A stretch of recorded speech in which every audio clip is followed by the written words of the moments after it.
Thank you. So Ready? Okay.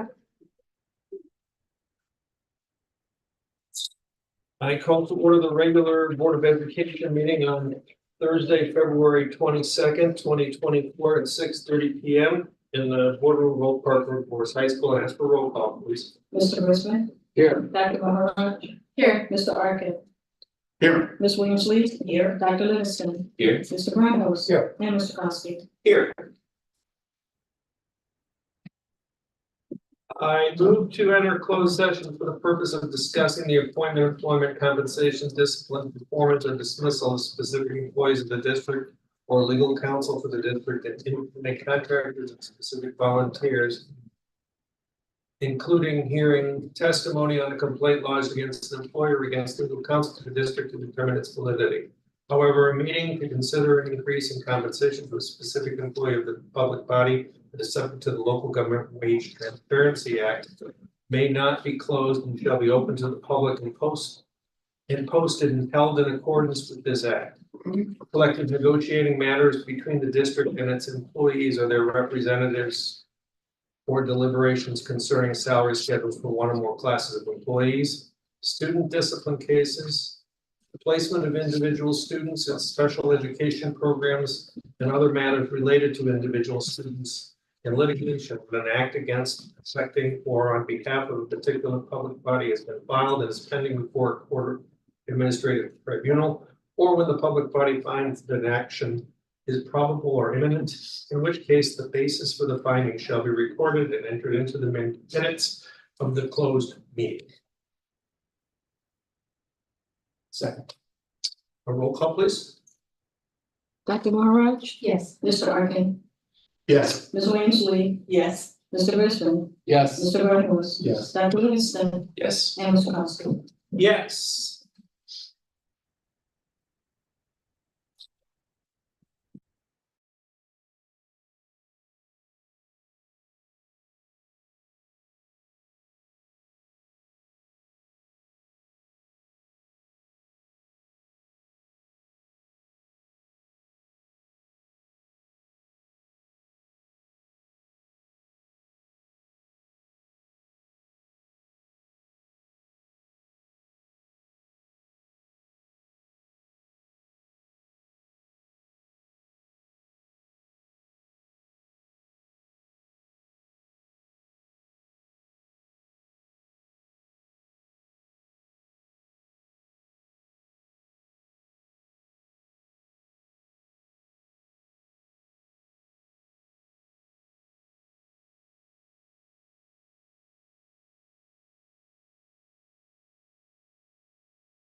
Okay. Now we're resuming open session. And our first segment are our introductory reports. So, Dr. Johnson, would you like to Let's kick off students showcase? Excuse me here. Yeah, let's go ahead with the student showcase, and I think first up is chess team, is that correct? Or would you like to flip the order? No, Justin can go first. Great, okay. So I'd like to introduce Coach Langville and our chess team, who just recently came back from state. If you would all come on up and talk a little bit about yourself. Come on over, guys. So this is our team that went to state. My name is Bobby Rubenville. This is my first year here. Before I introduce our players here, I'm going to give thanks to Phil Lininger. He's been the sponsor here for, I don't know, a number of years, and as a player for 4 years. He's not a teacher or staff member here, but he's still kind of a part of the team. He runs tournaments in Oak Park and River Forest. So I want to thank him for came to all our Saturday tournaments, including the state tournament. So I want to thank him first for helping me get acclimated to this program here. So so our players, we have 6 of the 7 players. The one not here is Naima Axelrad, but we have everyone else that went to Peoria with us. So I guess I'll introduce them all here. We got Koji Lemke here, Andrew Hover, Josh Lopez, Madeline Green. We got Noah Prokop and Gabe Leal. And I was gonna let Gabe be the one to, I guess, talk about our team since he probably won't talk the longest because he's got lacrosse to go. So should I just talk about the team? Sure. Good. So to say, we obviously went a man down. We unfortunately couldn't get our full roster to come because there was also a Science Olympiad tournament that weekend, and we have multiple people in Science Olympiad. So unfortunately, we couldn't get our full roster to come. And then we had another player who broke his foot a few weeks before, so he wasn't also able to make it. So we went in with 7. We tried our best, and on the first, so there's 2 days for state. The first day we play 4 matches, and on the second day we play 3 to finish it off. On the first day, we won 2 matches, we drew 1, and we lost 1 on our day 1. And then on day 2, we came back and we won 2 games and lost 1. So we finished with an overall record of 4 wins, 1 draw, and 2 losses to finish 30th in the state. Great.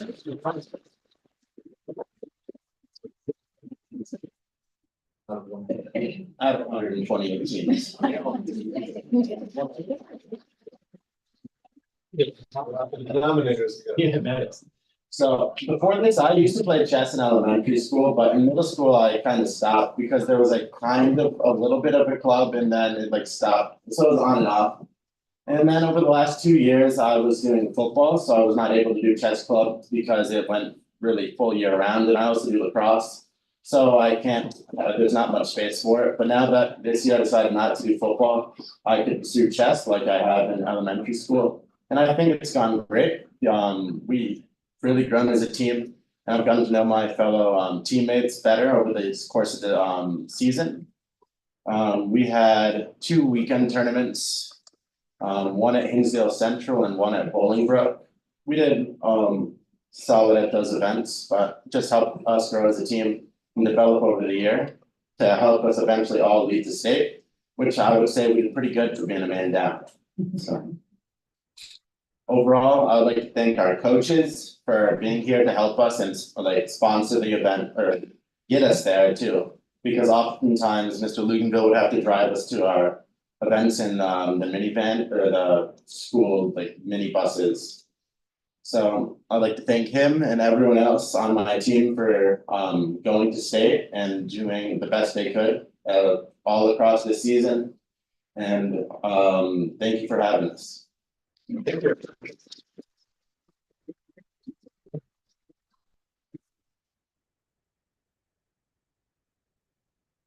And just one more thing to add, everyone will be back. So-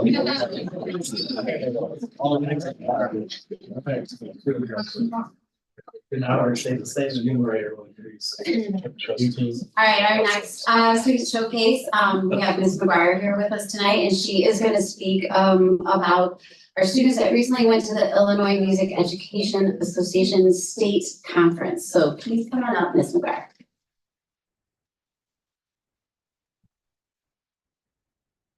Hello, my name is Meredith McGuire and I am one of the music teachers here at Oak. I'm here to talk about and celebrate our music students who went to state this year. Every year, the Illinois Music Educators Association hosts the All-State Conference for Music. It is important to understand that state for music is very different than state for athletics. Students must audition for district and All-State in October, which is 3.5 months before the All-State Conference in January. If their audition scores are high enough, they are invited to participate in the District Music Festival in November. After the completion of district festivals, each student's audition scores are then compared to that of every student in the state of Illinois from all 9 ILMEA districts. In order to qualify for All-State, they must be within a certain number to participate. So for example, All-State Choir only takes 25 students per voice part from the entire state. So if their score does not place them in the top 25, they will not be eligible. This year, we had over 20 students qualify for All-State. And they represented OPRF in 6 different categories. Those categories are choir, band, orchestra, jazz, composition, and future music educator seminar. Now I realize I said 20, I do have 1 student. The reality is that our kids are just very, very busy. I even have a student loading. He's gonna board an airplane in about 20 minutes for our college audition tomorrow. Got kids recitals, rehearsals, so 1 strong. For the Future Music Educator Seminar, students had to complete an application and create a video talking about why they want to go into music education. Those that were selected got to attend a panel discussion where they heard from both college music education majors and teachers who were in the first couple of years of their careers. They attended sessions focused on gaining a deeper understanding of the journey towards becoming a music teacher and worked with veteran educators at all grade levels to work on basic instructional techniques. Now, in my 22 years of teaching, I've never had a student selected for this, and so I'm very, very proud of Junior Ava Lowell.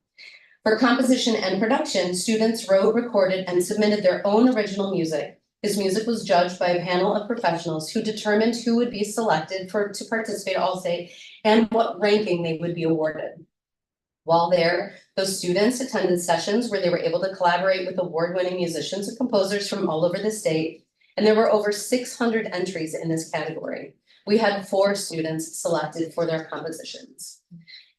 Receiving an honorable mention for electronic dance music composition was sophomore Roy Kerner. For an honorable mention for small ensemble composition was junior Clara Franzen. Receiving an honorable mention for rock band composition was junior Ben Gaunt. And receiving first place for a piano solo composition was junior Daniel Patty. There are a total of 5 All-State performing ensembles and 6 All-State honors performing ensembles. Now, there are approximately 200 students in each of the All-State choral ensembles, and in order to be selected for All-State, you have to be in the top 50 for your voice part in all of Illinois, and for All-State honors, you have to be in the top 25. There were 3 students that were invited to participate in the All-State choral ensemble. Singing with All-State chorus was freshman Ruby O'Shaughnessy. All-State honors chorus was junior Emily Churchhouse, and All-State honors chorus was junior Alejandro Medina. In orchestra, a total of 9 students were selected because Mr. Pearson is fancy. And they were selected to participate at the All-State level. Unfortunately, due to conflicts, only 5 were able to attend. For the All-State Orchestra, 20th chair violin was junior Seth James. 14th chair was junior Victor Kramer, and 7th chair viola was junior Esme Kanur. All-State Honors Orchestra, 18th chair violin was junior Callum McAdam, and 15th chair viola was junior Ivy Lenz. In band, all 3 students that were selected for All-State were placed in the All-State Honors Band. In 29th chair clarinet was freshman Benjamin Drucker. I thought it was 35th. Was it? Okay, sorry that I got that right. And 27th chair clarinet was senior Henry Lloyd, and 7th chair French horn, senior Drew Langenfelter. Now, the All-State Honors Vocal Jazz Ensemble, I'm almost done there. The All-State Honors Vocal Jazz Ensemble is an elite ensemble that only 12 students are invited to participate in. Because that group is divided by voice part, they can only take 3 sopranos, 3 altos, 3 tenors, and 3 basses. This year, we had a student selected for this ensemble, which means he is ranked as one of the top 3 vocal jazz tenors in the entire state. That student is senior Trevor Showman. And the All-State Honors, All-State has 3 ensembles, and the Honors Jazz Combo is the top ensemble that instrumentalists can make, and they only accept 8 students. Because they're all different instruments, this means that every student in this ensemble is considered to be the #1 player of their instrument in the entire state of Illinois. We had 2 students this year make this ensemble.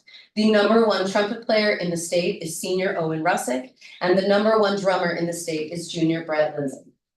I know that I speak for the other music educators when I say that we feel incredibly fortunate to work with such incredibly talented students. And we are proud of both the students that made All-State, but we are also proud of the students that only made it to the district level. Thank you so much for your time.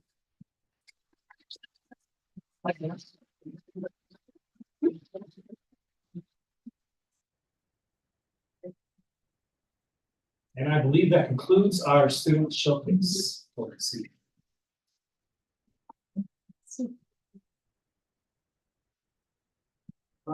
Student council liaison? No, she's. Oh, you're Okay. okay. Hi, I'm student council this evening. All right, Mary is out sick, so she left me a statement. 2 weeks ago, we put together bags of toiletries for the asylum seekers that were staying at the YMCA. Husky helpers delivered the bags and sent us photos and positive messages telling us how happy and grateful everyone was to receive the care packages. It was a fun meeting, putting together essentials needed and decorating the bags. We are considering making more toiletry bags for the family groups at a future meeting. The first thing I'd like to bring up is, I don't remember this is, I'm talking as Mary. Is the locking of the side doors right at 8 a.m. So I'm gonna clarify, they're talking about, I believe it's door 10, where students can come in the morning. So there's 2 entrances to the school in the morning, one being the front main doors and the other one being right off of the mall there. And I think that's door 10 if I'm correct. As a student body, we appreciate that more doors are open to come in the morning. However, it's upsetting to have to walk to the main entrance only a minute or 2 after 8 a.m. We acknowledge as a student body that it's important to get to school on time, yet it's detrimental to lose 10 minutes of class time over natural morning traffic. It would be greatly appreciated to push back locking of the doors until 8:05 to give us the ability to use the doors that are closest to our classrooms. I know I brought this up many times in the past. The student body would love the ability to pay with Zelle, Venmo, Cash App, credit, debit card, or at student events, vending machines, given that we don't carry cash. As a board, have you thought about this? This is a regular topic as students attend other schools for activities and athletic events, seeing many schools already using this method. We feel that clubs would have more success selling things if we can figure out how to get around cash only. And that's it from here. Thank you. And Dr. Johnson? Yes, a few announcements here. First, I would like to begin with a brief comment on the Secure and Teach that happened at school last week. We know that, we all certainly know that going into a soft lockdown can be an upsetting and even scary experience for everybody involved. And understandably, anytime they occur, members of our school community have lingering questions about exactly what happened and how and why we responded as we did. We are nearing the end of a thorough review of what occurred last Wednesday. We are looking at camera footage, interviewing adults and students, and debriefing with the Oak Park Police Department as we do so. Our process requires that we examine all facets of our emergency planning in general and our response to this incident in particular, and then to identify what went well and how we can improve. Already, it is clear That while there was no weapon or imminent threat this past week, the false reports we received, as well as our own response to them, can cause alarm and concern. How we communicate with our stakeholders and support students as they process not only the events themselves, but also our response to the events is emerging as a theme that warrants attention. We are committed to taking the time we need to thoroughly review our response so that anytime something like this happens, we are able to ensure that we keep all students safe while they are in our building. Once we have completed this process, we'll share our conclusions with the community. And with that said, I will now shift over to our regular announcements. We've heard a little bit here, but let's hear a little bit more about some of the fabulous experiences of our students. We want to say congratulations to our finalists for National Merit Scholarship Awards: Aiden Goble, Patrick Kaufman, Rachel Janoski, Hayden Jinks, Porter Jinks, Daniel Johnson, Liam Shea, Captain Staub, and Jane Walker. Scholarship recipients will be announced in the spring. We also have several exciting updates about Huskies qualifying for state level competition. We just heard from our chess team a moment ago, who placed 30th out of 128 teams. We also have 2 speech team members who have won sectional tournament championships in their respective categories and competed at state. Sonia Emerson in original comedy and Alejandro Medina in poetry speaking. Boys wrestling team members, MJ Rendell, Joseph Naxted, David Agansanya, and Eric Harris are all qualified for the individual state championship tournament. Girls wrestling team members, Sarah Epstein and Trinity White, are competing at state this weekend, and we wish them the best of luck. Out of 41 business club students who participated in the sectionals competition, 24 advanced to the state competition to be held next week.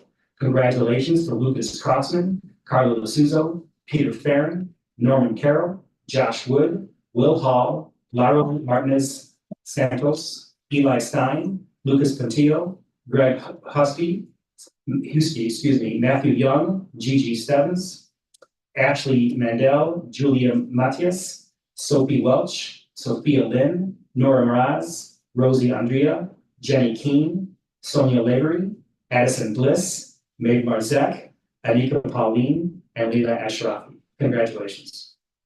Also, our boys swimmers crushed their sectional meet, qualifying at least 1 swimmer for state in all the swim events. And I'm just going to read that again because that's fun to read. Qualifying at least 1 swimmer for state in every single swim event.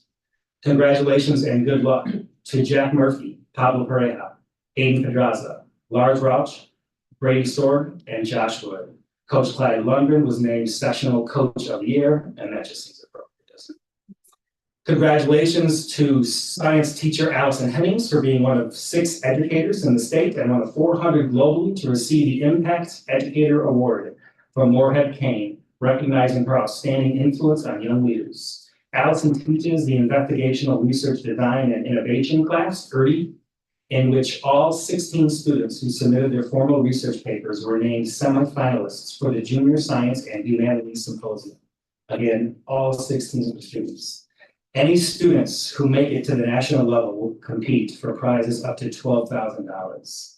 Congratulations and good luck to Jenna Ahn, Noah Campbell, Julia Casper, Elores Chinchillo, Ann Cloud, Sahiba Dillon, Dee Epstein, Abby Falkau, Amelia Hemsley, Jessica Lee, Bella Lubelchak, Denan Perry, Rachel Sang, Marina Solon, Catherine Staub, and Bianca Summers. And finally, congratulations to second quarter students of the quarter: Amira Anderson, Paulo Campuzano, Molly Chambers, Ella McGee, Deshaun Paulton, Simon Parkomenko, Jordan Sessom, Shade Spruill, Teggy Webb, and Aaliyah Zeb. Congratulations to all Huskies. And that concludes the superintendent's announcements. Wow.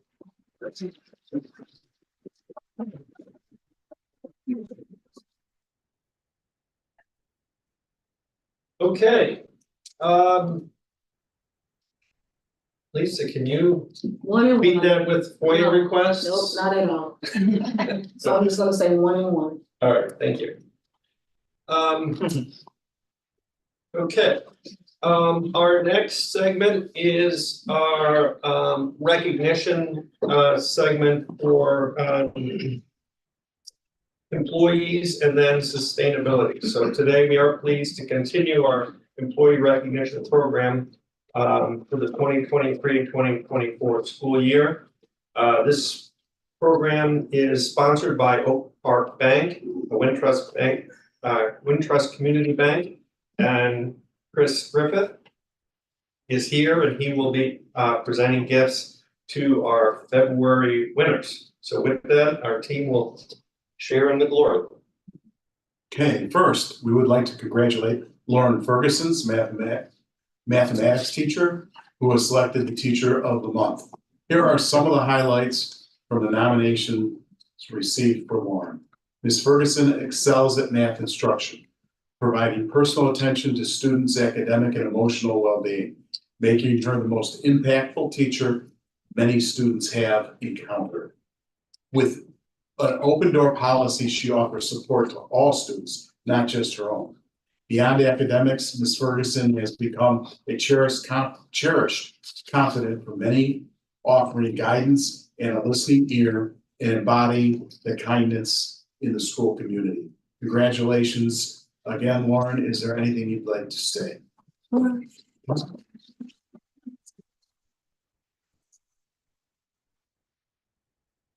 Yeah. Yep.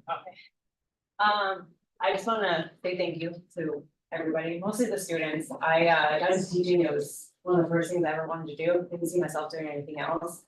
I started off early ed and just realized I was like really good at math. So I always wanted to create a classroom where kids could just come and be okay with being wrong. And I feel like what they said, I think I'm doing it. I feel like they're okay with not being totally right all the time, knowing that like they could be wrong with me and I'll still be there for them. They just said some really nice things, and I took on a lot this year. I'm doing 2 new projects. AP Stats is definitely reminding me that even though I'm a mathematician, like there is still stuff to learn. So I've definitely found my challenge this year, and I'm happy to know that despite me taking on a new challenge and like pushing myself, the kids still feel like I'm there for them. So I just feel like I'm here doing what I need to do. So I appreciate the opportunities that OPR has given, Julie Fry trusting me with taking on AP Stats. And I told my parents everything. Thank you so much. I appreciate it.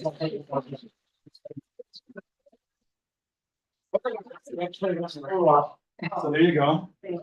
And hang that so your students can see it. Yeah, I mean, So. Yeah. Yeah.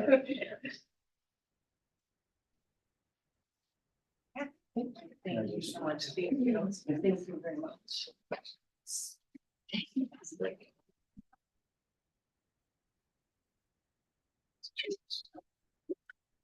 Probably. Yes.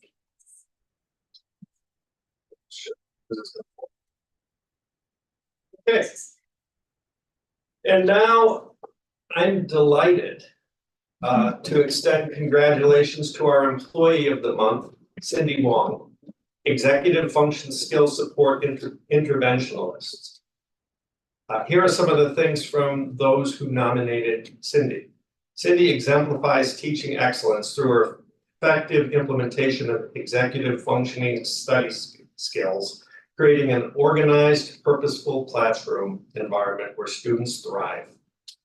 As the force behind the environmental club, Cindy's passion for environmental issues has galvanized significant club achievements, inspiring students who may one day make world-changing contributions. Beyond her professional expertise, Cindy's kindness, professionalism, and positive shine through in her support for both students and colleagues, making her an invaluable member of our school community. So, Cindy, is there something you'd like to say?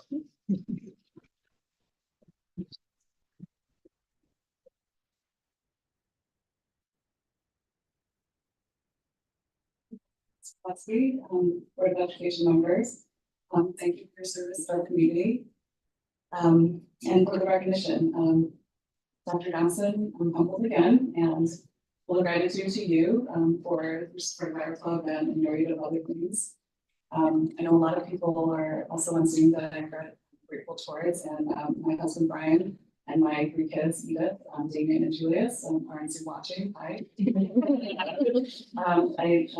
For Miss Angie Hawkins, Miss Hannah Mauer, Miss Kristen McKee, Dr. Applewhite, Dr. Fiorenza. I cannot do what I do without your support, so thank you. You set the bar really high collectively, and I'm happy to be part of that process. Being a part of the Office of Equity and Student Success at OVRF doesn't resemble anything I'd imagined when I changed careers many years ago from engineering. It is much even better than I imagined. I feel like I found my purpose within the walls of the school here. Really good. I would like to have all of us, the Board of Education, administrators, students, teachers, and everyone, to keep working together on the paradigm shift in the achievement gap discussion. While the school is undergoing very exciting and Herculean feat of restructuring the curriculum, I'd like the board to know that the MTSS team is also hard at work in fleshing out necessary supports and interventions around that. As a team, we hear and we echo the voices of vulnerable students. They call out for more nuance and delivery of supports at school and more supports for adults responsible for their care at home. So my ask to you, while I have your attention, as our district leaders, as you enter another year of budget reviews, is to please listen to any of those who are on the front lines of the important equity work. You may never see any of the MTSS identified students at these board meetings, but with your support, I hope you will start seeing them on the other side of that achievement gap. Thanks.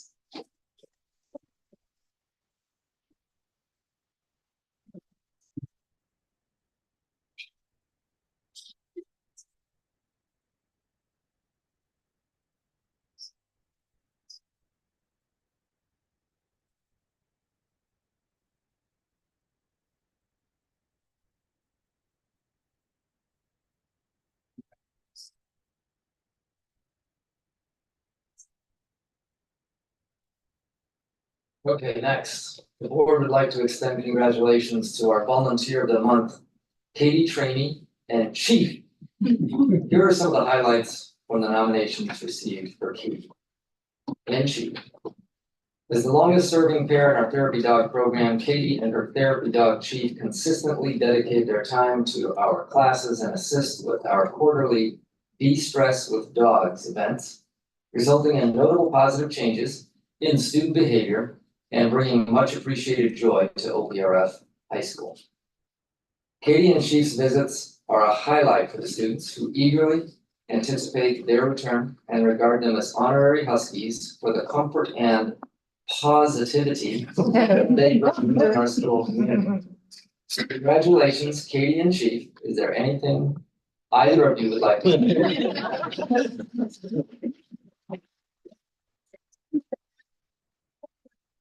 I just want to say thank you to everyone, especially to Ginger for inviting us to the school. We get absolute joy from coming here. It's great to see all the students, all the staff.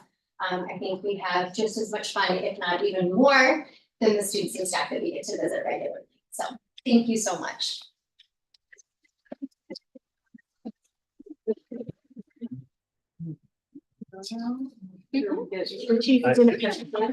This, it says chief, so actually we gotta get a picture. I gotta get this. Yeah, let's do this.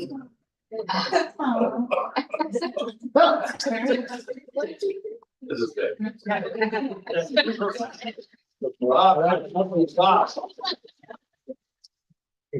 Thank you, sir. I appreciate it.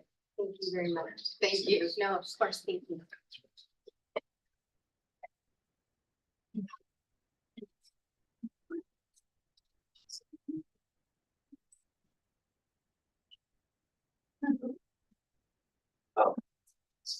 Yeah, so today we are also pleased to continue our new sustainability recognition program.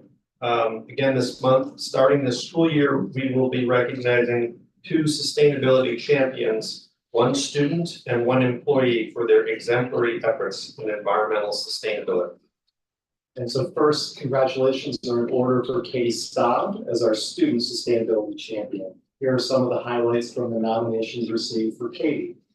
Katie excels in advancing environmental initiatives by actively participating in EnviroClub activities and key sustainability discussions, including the OP Climate Action Plan.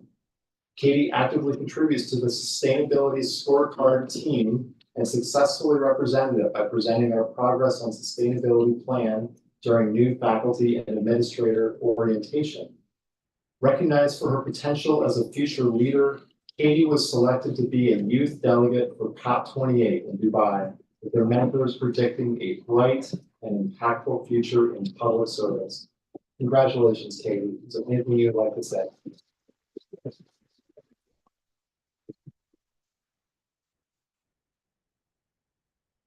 Hi, thank you so much. It's an honor to receive this award and to be a part of the incredible OPRF environmental community, especially the Sustainability Scorecard team. I believe that if we truly prioritize the goals set out in the sustainability plan, we have the potential at OPRF to be a powerful role model in environmental action. So I look forward to seeing how OPRF will continue to take bold and transformative action in our cafeterias, in our facilities, and in all of our classrooms across subjects of the climate curriculum initiative. So thank you so much.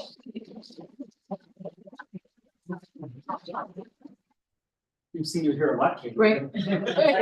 Right. What about? Oh. Thanks, Lisa. Mm-hmm. This is a reusable, sustainable water bottle.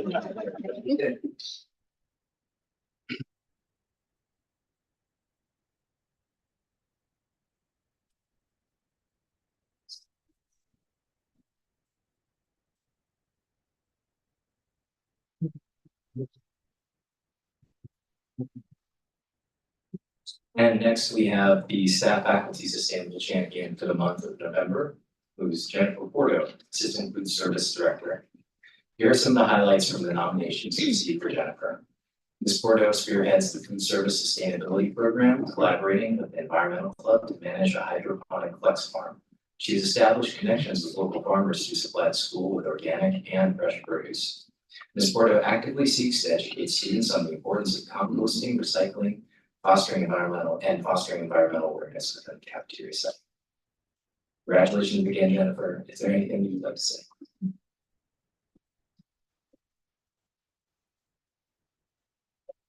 Yeah, as mentioned, we're really excited to be bringing some local foods to the school.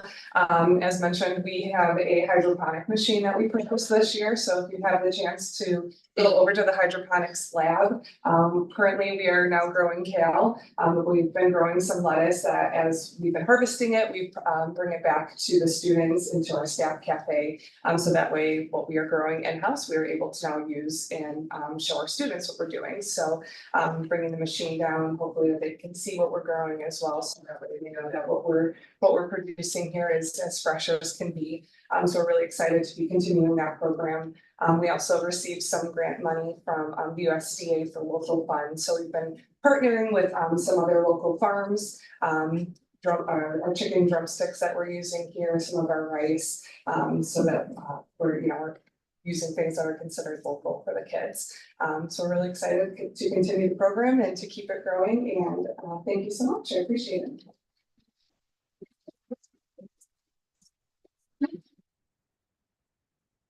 There's your water bottle. Yeah, appreciate it. I bet it must have been kale.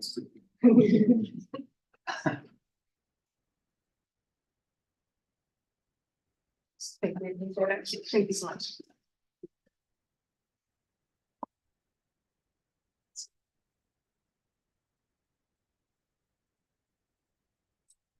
Okay. Next on our agenda are public comments. Lisa? We have no in-person, no via Zoom, or announcing things in the minutes. Okay. Thank you very much. So we will move on to our action items. We will start with our consent agenda. Are there any consent items that board members would like to pull for further discussion?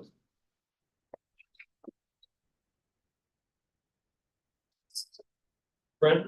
Yes, I'd like there's a policy I'd like to pull, C, so I'll pull.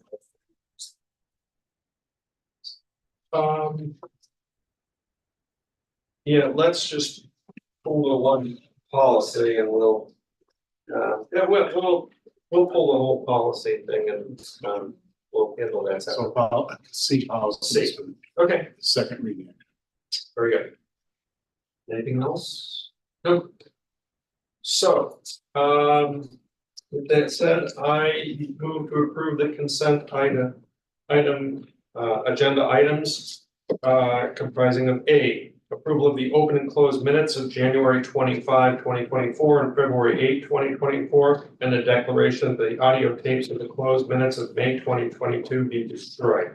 B, approval of the personnel recommendations, including new hires, reclassifications, and resignations. D, approval of the December 2023 treasurer's report as presented. E, approval of the December 2023 financial reports as presented.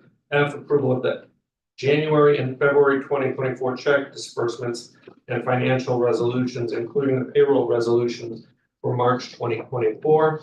G, approval of the M&O environmental contract for 2024. Project 2 abatement for $334,950 for asbestos abatement services. And H, to accept with gratitude the donation from Good Heart Work Smart Foundation to the OPRF High School Best Buddies program in the amount of $5,000. That's for a second. Second. Second. And the roll call, please. Mr. Grimes? Yes. Ms. Winsley? Yes. Dr. Livingston? Yes. Dr. Mara? Yes. Mr. Griffin? Yes. Mr. Arkin? Yes. And Mr. Costa? Yes, the motion passes, and we go back to, I move to approve the following policies for second read and action. 7:160 student appearance, 7:190 student behavior, 7:270 administering medicines to students.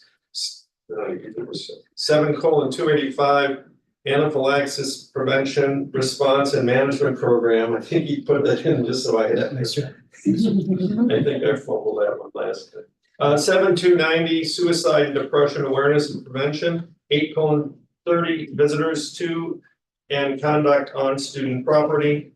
4:130-E exhibit free and reduced price food services meal charge notifications, and 4:20 revenue and investments. And ask for a second. Second. And discussion. So the reason I asked for these to be rolled off was specifically 7.19. Oh, and there is another one. 7270 is because they both contain required questions. And we see what the district's response is to the questions, but I don't think that we've had an opportunity to discuss them, because I think we asked about them last time and the district was going to have a response, but we haven't had the opportunity as a board to discuss it. And I just wanted to make sure that by pulling this, it gives the opportunity for the board to ask any questions that they may have. So that's the only reason. So I'm not sure Greg, if you just wants a second or two over the rationale for what the district's response was. Sure, we discussed some of these too as a policy committee. It's been a little bit of time, so I'm going back and check. So the question we discussed at the policy committee was mostly 7190 and regarding AI. That is not the question that's here. We have seconds for that too.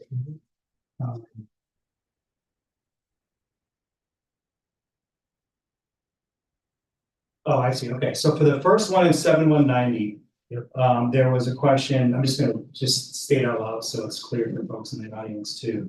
So the questions in this policy are: would the board like to expand the notification duty regarding notifying parents of alleged firearm possession, so and so forth in the building. We want to expand the notification duty to include drug-related incidents and battery of staff member, that's the default recommendation, or align notification duty with additional language that's being proposed. In addition, upon receiving a report of any of the above, the building principal or designee shall notify the superintendent or designee if a student is reported in possession of a firearm. We had to talk to our attorneys about this one because even what I just read, I'm sure it didn't make much sense. This is the result of shifts in policy language that had essentially competing language for basically the same concept. So it's building principal, superintendent, or designee. And so they had to adjust the policy to adjust for different parts of the policy that use different kind of administrative reports. And so the recommendation that we made was to for the admin to recommend that we adopt the language in the second bullet because that is currently consistent with how we are organized as a building. All right. So there's really no effectual change for the district for that one. Regarding the second one, and which one? Give me the number on that one again, Fred. It's 270. 270. 727. This is administering medicines, and this is specifically regarding that word that Tom just used. This is oxygen tanks. Right. And so does the district maintains special education facilities for students? We do. And so do we want to, or do we actually have oxygen tanks in the building that are undesignated? So if there were a student in the building who would need an oxygen tank, the answer would be yes, we would have that. Do we want to keep a supply of oxygen tanks or an oxygen tank on building in building if we don't have that? And after talking with our nurses, the feedback is pretty clearly no.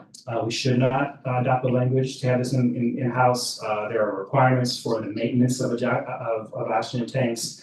And I believe even certifications that are needed from what the feedback we've gotten. So the current kind of system that we have in place is sufficient. Okay. Thank you. Yep. Any further discussion? Okay, may we please call the roll? Mr. Wonderlick, Yes. Dr. Livingston, Yes. Mr. Grossman, Yes. Mr. Hurricane, Yes. Dr. Mahara, Yes. Mr. Grandhouse. Yes. Mr. Costa. Yes. So the motion passes and we move to our action items, of which we have two. So first, I would move to approve the payment to Serve Pro for the mitigation and restoration work in the building at an estimated cost of $254,929.33. Second. Second. And any discussion? Seeing none, may we please call roll? Mr. Hurricane, Yes. Ms. Williams Lee, Yes. Dr. Livingston, Yes. Dr. Mahara, Yes. Mr. Grandhouse, Yes. Mr. Grossman, Yes. and Mr. Costa. Yes. Motion passes. Which brings us to our next action item. And I move to accept the donation of 1 million United States dollars from the OPRF Imagine Foundation to reimburse expenses for Project 2 as presented. That's for a second. And discussion. We have. Country. Come on up. Yes.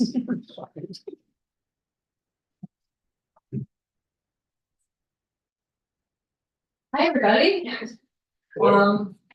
I think you all know myself and Stephen. I'm Lynn Kamenitsa. I am one of the co-founders and board member of the Imagine Foundation, as is Stephen Schuler. And we are really happy to be here tonight to be presenting our first grants to you. As foundation board members, Stephen and I have been talking to many of you for a long time about this idea of raising money for Project 2 through philanthropy. So we're really glad to be here tonight. Actually starting to do that, but you might notice there's also a new face here with us this evening. And so I wanted to indulge us, if you'll indulge us for just a moment, introduce Heidi Ruley, who is the new executive director of the Oak Park and River Forest High School Imagine Foundation. Heidi has been with many different local nonprofits doing fantastic work, including leading other foundations like this one. She's a professional at what she does. She's a real pro as a fundraiser. Thank goodness you brought the water, Stephen. I know. She's got great professional expertise and experience in doing exactly this kind of work. She's been with us for about a week and a half now and already is making just wonderful progress and strides and really accelerating the work that we do. So if you'll take a moment to have Heidi introduce herself, and then we have a couple more things to say, and then we'll end it. Great, well, thanks again for having us here this evening, and it's great to be a part of this amazing foundation that of course is raising private philanthropic funds for our public high school. And as a OPRF parent myself, I have 2 sophomores. I'm so excited to see how they're enjoying the results of Project 1. And I just keep thinking of the work that we're doing, the work that you're doing is going to benefit thousands and thousands of students for years to come. So I'm pleased to be a part of this organization, and I'm looking forward to continued collaboration with you and with the OPRF High School. Okay, no, I put a little bit of background. So the foundation kind of rebooted after the pandemic when it was clear that Project 2 was actually going to happen. And we spent about 18 months working on building out the organization and our infrastructure. And during that time, we were also having quiet conversations with some prospective donors. It's the silent phase of a capital campaign. And the grant that you're getting tonight was made possible by the enthusiastic response of some of those early donors. We're still having lots of conversations private with other donors, but we were in a position to be able to make this first grant of $1 million as a first step toward our commitment of $12.5 million in philanthropy for Project 2. So we're really, really pleased to be able to do it. We still have a lot of work to do to meet our goal, but we're really heartened by this early response that we received, and that's why we're here tonight. Stephen, yeah, I just wanted to thank the board and the administration for working with us on this innovative, collaborative, public-private partnership. Excuse my cough, I don't know where that came from. And I want to thank the community's response and the conversations, as Lynn has mentioned, that we're having, and they've been very good. We've been responsive, they've been invigorating, there's been really interesting conversations. And then, I just want to let you know that we are still in the quiet campaign, but we're looking forward to launching publicly in probably 4 or 5 months or so. And so we're very much looking forward to that. And I appreciate all the work you guys are doing here as a board, guys and gals, and the bold steps you took to pass and get Project 2 going. I think shovels in the ground late May, so I'm really excited about that. So thank you all. Just very appreciative. And thank you, Heidi, because we're really excited to have you on the team. And even though Lynn and Stephen and the rest of the Imagine team deserve the credit for raising this $1 million so far, I've been given the honor of presenting you with our very first of many grant checks, as you know, in the form of $1 million. So thank you again for your collaboration, and we're so excited to bring more of these to the table. So who did she give it to? Yeah, I've got an actual check here. I thought we were gonna have a big cardboard. Later. Yeah. I think the guy left, you're left. No. Always happy to take a check.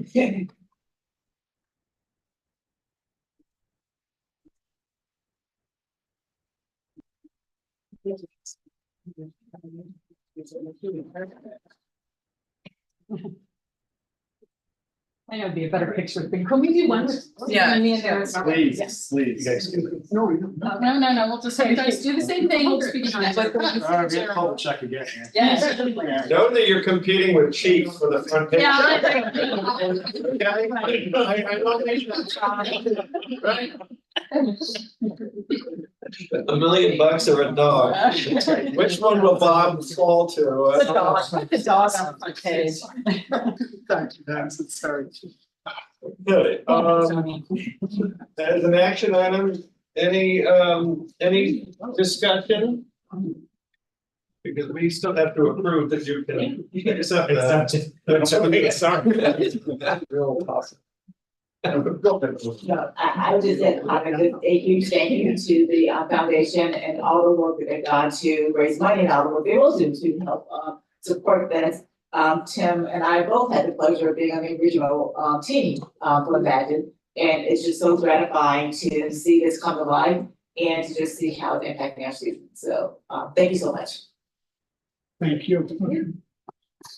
No, I just want to say thank you, and I'm thrilled that you're able to be here and present a check. I'm even more thrilled that Heidi's on board, because people in the community know her and her abilities, and I think that gives everybody kind of should give everybody a real sense of what was this word I'm looking for, calm or appreciation that the job will get done.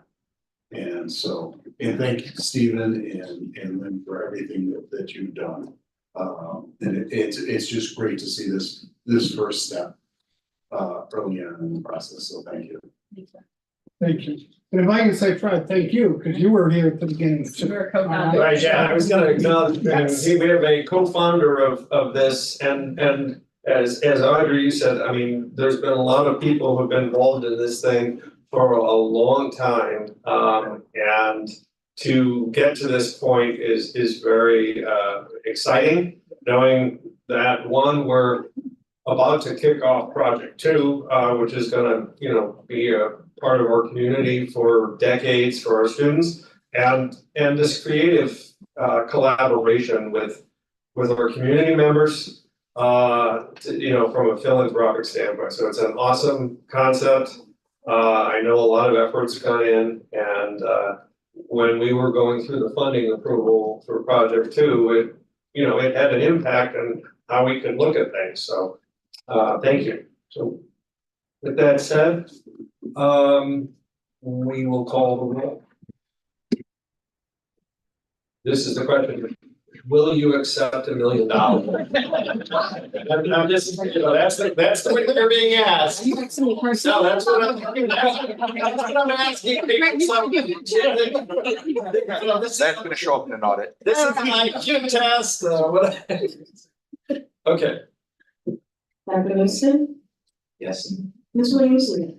Yes. Mr. Brisbane? Yes. Dr. Maharaj? Yes. Mr. Brambles? Yes. Mr. Arkin? Yes. And Mr. Kowski? Absolutely, yes. All right.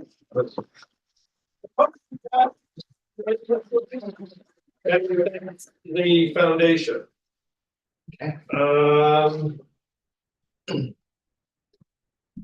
Go from the excitement of, all our recognition and rewards to $1 million to now board governance. We have a number of items that are out there that we need to kind of work our way through. And so I'm going to kind of start with when we put our goals together, there were a bunch of goals that required work by members of the board to kind of get it to the point where we could talk through it. So we had a number of assignments, and I just want to check in to see. We will talk about a couple of these specifically tonight, but for the other ones, I just wanted to do a talk through. And actually, there's one that was not assigned.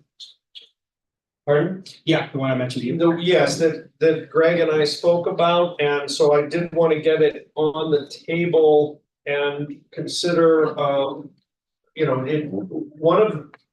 of the items had to do with the student participation at the board, and the action that we had really was to bring it to the full board to discuss, but we really need to have something to discuss, and to have one or two board members kind of put together a, you know, what it would be a recommendation that we can chew on. Part of this, in my mind, stems from the fact that, you know, organizationally, that we work in a committee of a whole structure, and that usually means that anything we bring to the committee of a whole is brought to all of us, and so we kind of developed this way of just more having these subcommittees that bring things forth. So my ask is, we need to parcel that out to come up with a recommendation that we can then have as a discussion as a board.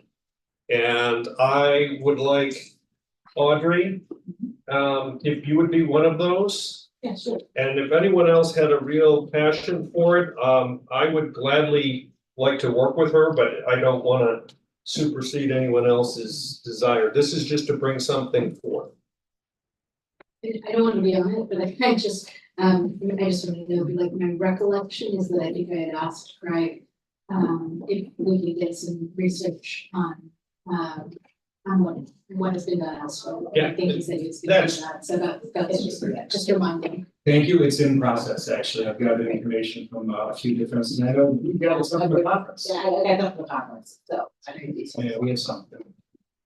Tom, I do believe that. Okay. It's something that fits with the student advisory committee. Maybe. Okay. So you want to work with? Well, I mean, if you have if you want to do it, fine, but Okay. I'd be willing to do it. Okay. I have volunteered. Okay. I'm gonna work with her. Okay. Just, That's fine. we'll get it done. Okay, so that's a one we will add, okay? So now we're gonna kind of just click through the ones that we're not gonna discuss and just ask for any update of help, questions, confusion, etc. So our board goal on racial equity, the specific action item was for Fred, Jonathan to look at reestablishing of a tri-board equity committee. So any update, need, issues on that one? No, we need to get together and start to work on it. Okay, sorry. And we would also probably would need some help from the administration as to in the other districts who might be a point person there that comes. Yeah. Okay, so and I'm not looking at the timing, I'm just looking at the assignment, so you two can look at that and see if you need any help. Good. Second in the racial equity area was to identify some common training for the board, and that was Tim and Jonathan. And similar report there, and before I talk about that, Fred, I'm gonna see Stacy Williams from D200 next Wednesday at the community collabs. I'm happy to at least plant the seed with her. Okay, great. Equity board, if you'd like me to, and then we can talk about one. Sure. We can get that all over with D200. On racial equity training, I had two questions. One is, do we have a budget? If we wanted to go with a live training or facilitator model, is there an existing budget for training like that we have? Lisa, could you speak to the board budget for a second? Is there something in there that we can utilize? Otherwise, we can find stuff for us. And should we have Quick, quickly answer an account So, for professional development or any type of training that you need, so I think you do have a separate account for that.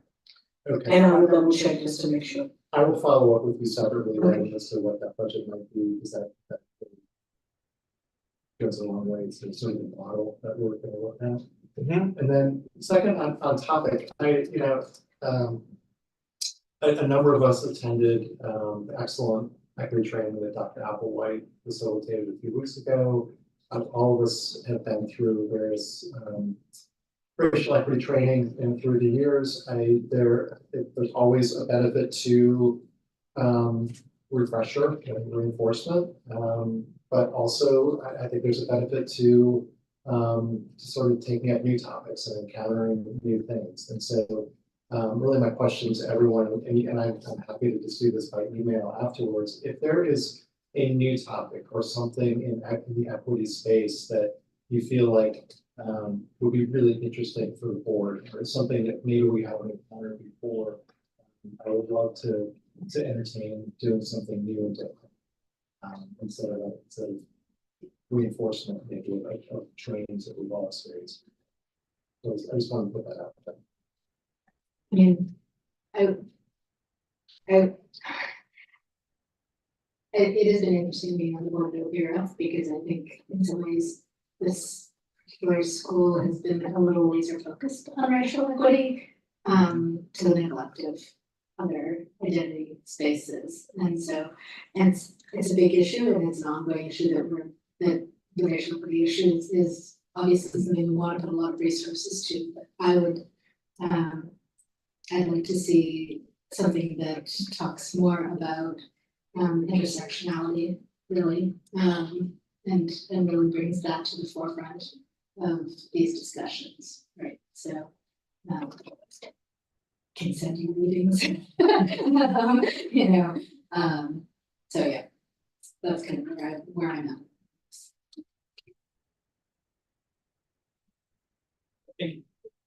You know, you mentioned that, you know, having attended the recent session to which I think, you know, I've attended and others maybe over time individually with a group.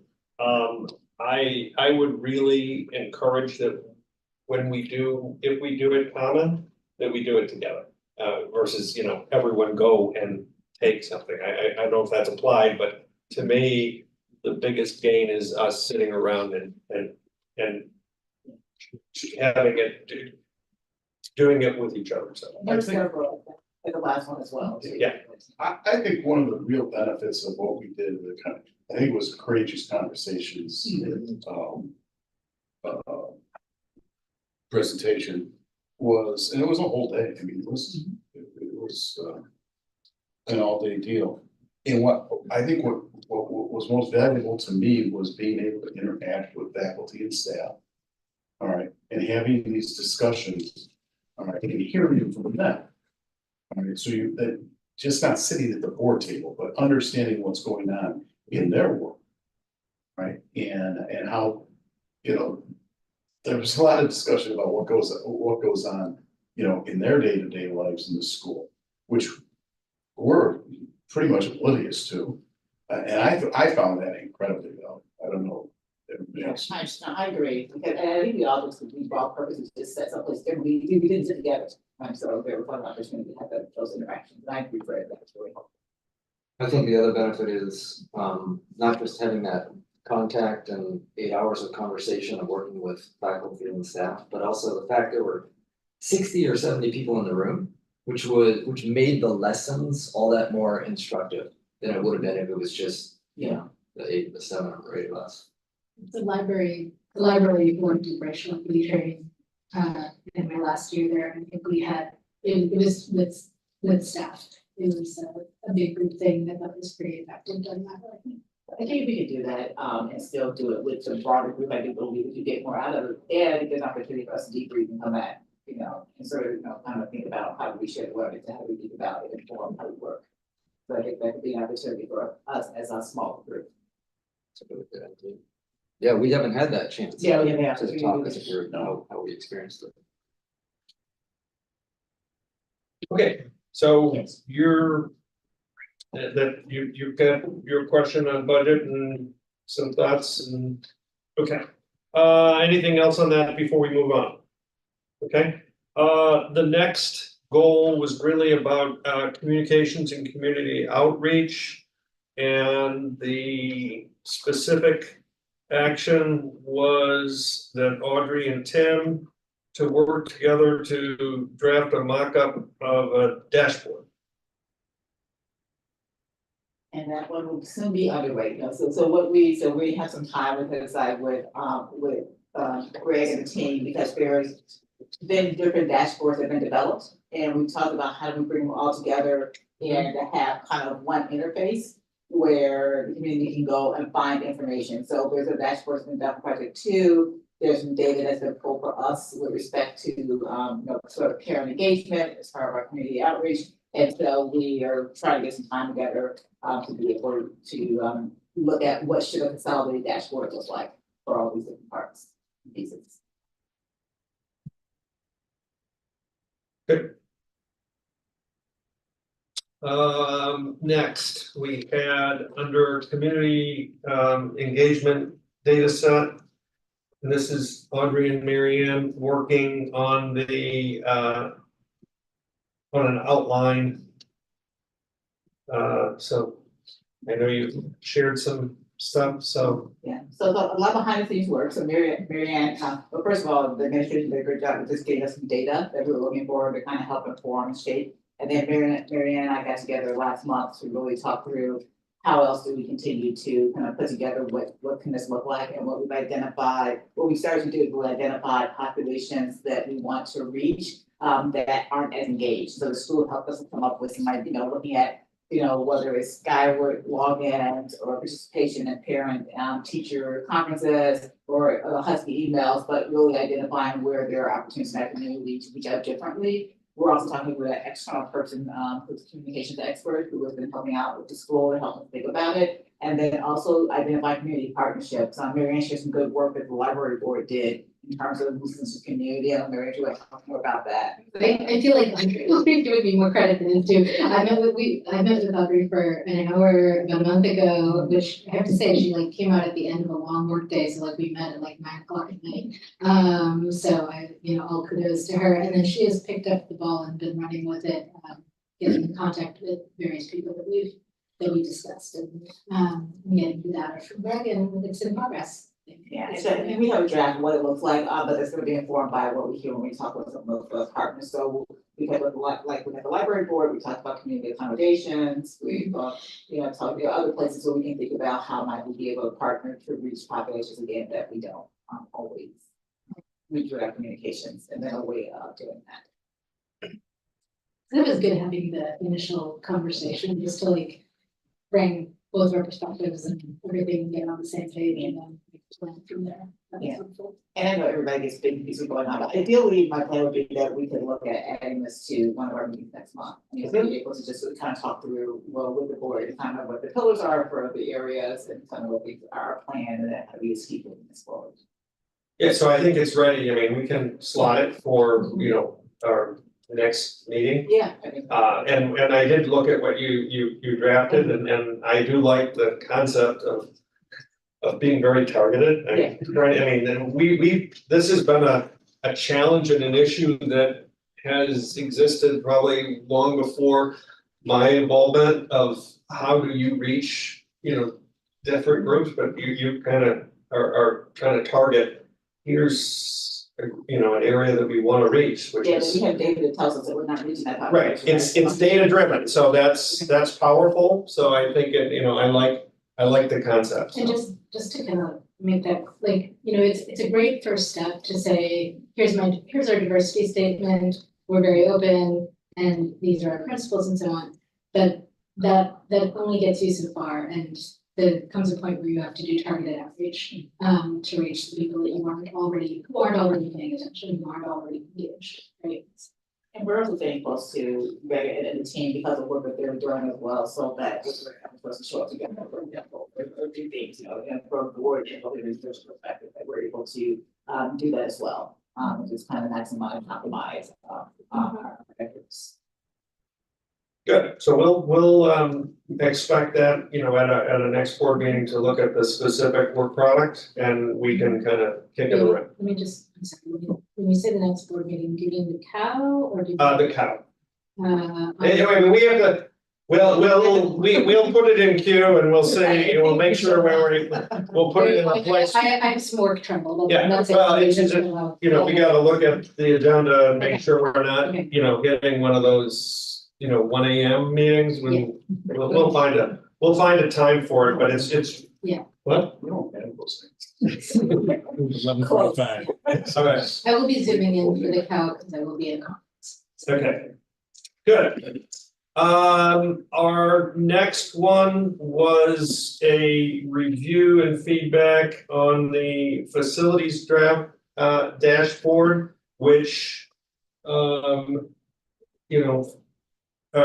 you so wisely recommended that, we saw a draft last time, and really all communication, all input should go through Fred. He's the two-person committee. He's the individual who is assigned to that.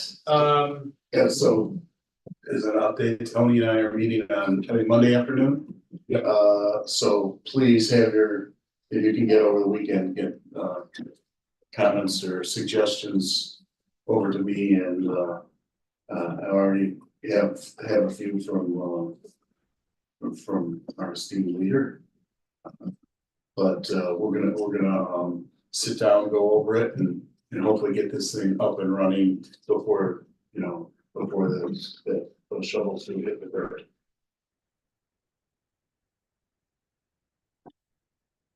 Good.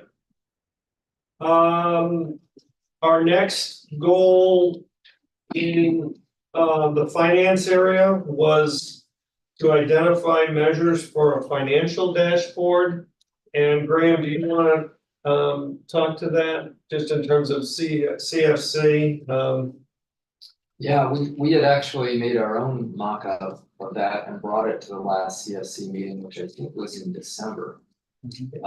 And so they took that and now they are coming up with their ideas and inputs and approaches to it. And we're meeting with the CFC again on March 12th, I think. So we're looking forward to their iteration of the dashboard. Now, I'm assuming after discussion of that meeting, we should have it shaped up enough that the administration could go about creating it. I'm assuming it's kind of the timeline. Okay. Any questions on that one? And then the next two are really for discussion tonight, to at least an introductory discussion. So the first of them is Graham and I had the assignment of a draft of first pass on board norms. And just to kind of frame this up, we do have agreements between us and the superintendent, but this is more agreement between us and ourselves as board members on norms. And so Graham and I kind of mocked up and created and added, and there's been some feedback, and I really want to get discussion on that. I mean, I would say the general big picture feedback is what we have is more than norms. Okay, it gets into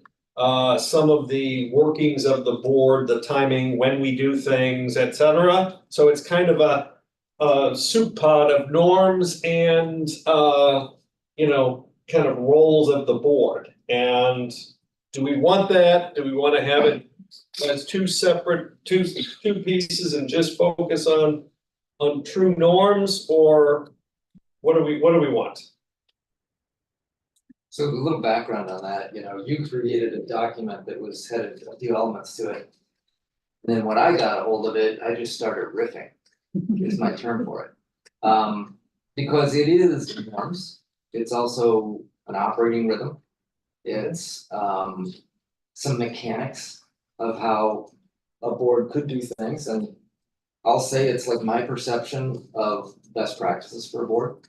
And part of the reason I was riffing on this document is because I feel like to a certain extent, this board kind of floats along and kind of maybe makes it up as you go along, seat of the pants, a little bit of that. So I put in a lot of particulars in there, such as here's the regular cycle when we will do a self-evaluation. Here's the regular cycle when we will set our goals for the coming year. here's the regular check the box to determine, do we need any kind of a team building, third party facilitation leading into that. So there's a bunch of stuff in here, I admit. But the version you got in your email from January 28th is the latest, greatest thing that Tom and I worked on. So we're quite interested in everyone's feedback on this. Of course, I have feedback on. Graham, I agree with you relative from our kind of operating norms and procedures, and my recommendation is that we have both. That they're not, they're not exclusive. I typically would see operating procedures separated out because those can shift and change based on what may be happening or your rhythm of your business. However, with the norms, there are behavioral pieces that really should guide you and should really be more longer term. So that was my piece for why I thought the two should be separated out. And I agree that both are needed. I wasn't saying don't have them, I was saying just sort of separate out what's the norms in terms of how we act and behaviorally, and then what do we document and follow relative to how we work. Yeah, and whether this, remained a single document of 3 pages, which it is now, or we broke it up into 2 documents, doesn't matter to me either way. I like the idea of at least having both of those things documented, the norms and kind of our operating rhythm. Other comments? So, this has been a norm on this board, in the trainings and so on, the whole time I've been here, things along the lines of 1D DOE members will treat each other with mutual respect and trust.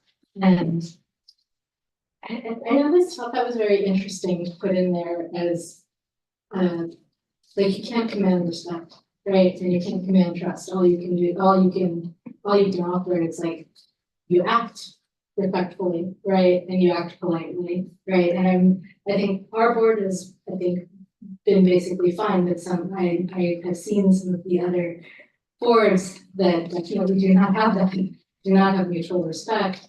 And I don't know that having it in a statement would have done anything for creating mutual respect if it wasn't there already. You know what I mean? So I guess, so maybe treat each other just means behave appropriately. But it's sort of an interesting, strikes me a bit off to put it in a statement. Okay, so that particular line item you're referencing was in the original version that came from Tom, but I'm assuming it's something else that D200 had, so. Yeah, it's been there as a carryover from previously, but it was there when I came. And I agree with you that ultimately it comes down to the individuals and the conscience and their conduct to be relied upon. Making a statement out there, I think in some ways, certain of this content is actually written not for us and this board, but it's for future boards that none of us are on. And that included some content that I put in that draws a little bit of a fence around the authority of the board of president. That's not because we have a problem today, but you're just anticipating, some kind of unprecedented change of character or leadership, whatever it might be. So you're right, that one line is not gonna cause us to be good to each other. But you're basically laying down a marker and saying, these are the standards and expectations of service on this board for this school and for this community. I think acting respectfully, I have no trouble with it. Acting like you trust people, that just seems a little weird to me. So I would probably take out trust. If you have no idea. It is valid, Mary Ann, in terms of, conduct, but you do want behavioral statements, right? If you're gonna say something that you want something that people can do, and so trust is something you have to build, but there are also known elements that contribute to trust. Like consistency, like doing what you say you're gonna do, like meet your obligations. So there are things that you wanted to get to that, you could put in language like that. Okay, so Tom, how do you want to do this? Do you want folks, did you receive track change versions of this from folks? No, I sent, yes. Yeah, I mean, yes, you did, you sent them in early on, and Audrey, you sent kind of more of the general, what do we wanna, what do we wanna do, which I think is a good starting point. And I would I would support splitting this into two pieces. I mean, it's all it is just sorting through those that are truly the norm behavioral aspects from those. I think they're both needed and that can be done. Okay, so that would kind of create norms and operating procedures as kind of two separate pieces that we would have. Which kind of will make the, kind of clearer. In terms of then any other specifics, Tim, you're gonna have to remind me, Well, I said, markups, kind of in two categories. One were just a series of kind of questions that I had for kind of clarifying what the intent of some of the things were. And I don't know that we need to go through those. They're more for you two to kind of consider, maybe type of language, depending on really what the intention is. And then the second bucket is, I think in a document like this, simple is better. And there's some places where it gets a little baroque, and you know what I'm talking about. So I would just say, clean that up. If this is supposed to be a living document or a document that is going to provide guidance for boards in the future, just the clearer and more straightforward and simpler the language is, the better. I didn't realize you were putting up Baroque music, but I haven't. do they have riffs? They have riffs in Baroque music? So my rock and roll, my heavy metal approach. So I haven't seen your markups, so I guess. Yeah, I need to. If you wanna share that, we can respond. Actually, I just wanted to, can we just, I think it would be useful just to adopt using Google Docs for all these, where we're all editors, so we can. So we can all see. We're not allowed to do that, no. No, that would, and if you're all. Violate. OMA. Oh, can you send? No, it's a good thought. It's a great. Right, no, that's what I would say that for now, if you haven't seen his, I should share, because we're the team that will have it, so we will share with that. I thought I had, but that's my shortcoming, okay? Can I also put in a request for, this may not be an issue for anybody else, but, I read this and thought, comments are welcome, discussion at an upcoming BOE meeting, and there's no deadline in the email, and I just function much better with please get a response back to us in 2 weeks by X date, and because otherwise it just falls off my radar, and so that's just sort of like for when we're asking each other for feedback, and if we can put in some time deadlines, I would find it very useful. And because I just forgot this. I won't say I forgot to send feedback. So and if I missed a deadline, that's in here. So, I did love the board remarks around the horn thing, by the way. So I was excited to see that. So. Yeah, that's what D200 does. I I didn't get that chance to go around and say, Yeah. hey, I was at the Great Conversations meeting and I got this out. Yeah. No, I thought that was I think that's a great add and in terms of just some of the structure. Okay, so I think. I wanted to add one thing, Yes, that please. it's just personally what I feel like I could have really benefited from immediately after being officially on the board. I would like to see something incorporated into the norms around assigning a mentor to a board mentor, an existing board member as a mentor to incoming board members, just to sort of help get them acclimated and adjusted to the new role. I think there'd be benefit incorporating that into the norms. Maybe take some of the effort off of the board president too, right? It's a big, I tended to bug Sarah when I have questions. So she was board president to distribute the load. Okay, so here's what I have noted, just and really, this is good good initial feedback, and Graham and I will go back to the well. We'll do some Baroque whipping. And we will break it into 2 documents. We'll look at where it might be a little bit, we'll get your comments, Tim, shared. Your comment, Jonathan, is a good add. And we'll come back with it as 2 pieces, for, for further review. So, and as we were doing this, I'm thinking, because some purpose, what's the purpose here? A lot of it is you're new to this board and there's stuff scattered all over the place. And Graham, you've mentioned it often, you should have this kind of place you go that has the key stuff. And I, in looking at this, having been around this lap a lot of times, and I know where I have this and this and this, but how do we make it so accessible so that somebody who's new knows, one, how do I need to behave? But also, oh wow, this is the way this cycle works. The more we can take burden off and say, here it is, then we can do our real work. So, okay, excellent. Thank you for your input, and if anything else comes to mind in the next 2 weeks, send an email to Graham or myself and we'll kind of merge it into what we're doing.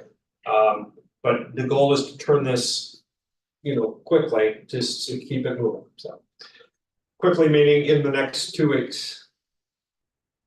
All right. The last, I'm gonna jump over so that it can be the last. I just want to clear, there were 2 items here in our goals that were to be determined, right? And they were related to the ad hoc committee on mental health and the ad hoc committee on student safety. And really, as we developed them, that was contingent upon, where are we? What have we learned? Where, we didn't need to create a committee that already existed or that where the committee wasn't needed. So I'm just checking in on those 2, just to make sure that there's nothing that is delinquent that we need to be doing. So I'm going to go backwards with school. I mean, in both cases, there's been communication from the administration on what's been going on, right? I mean, there was a pretty good presentation on the full, portfolio of mental health related services, which was one meeting a number of months ago. October, maybe? Yes, and likewise with school safety, there was a similar one. So the question for our discussion is, are we good with, do we need a committee on either of these to join or to be formed? Yes, sir. If I may, there are also 2 parallel goals that were established by the board for superintendent goals related to both of these items. And there were due dates for both those goals in late spring. I can pull them up and figure it out, but somewhere in the area of May, April. The idea that we were operating on was, go through that process, produce information relative to those goals, and then from there figure out what recommendations come out of that relative to these goals, if that makes sense. Mm-hmm. Doesn't have to be the path to take, it was a path we took. So.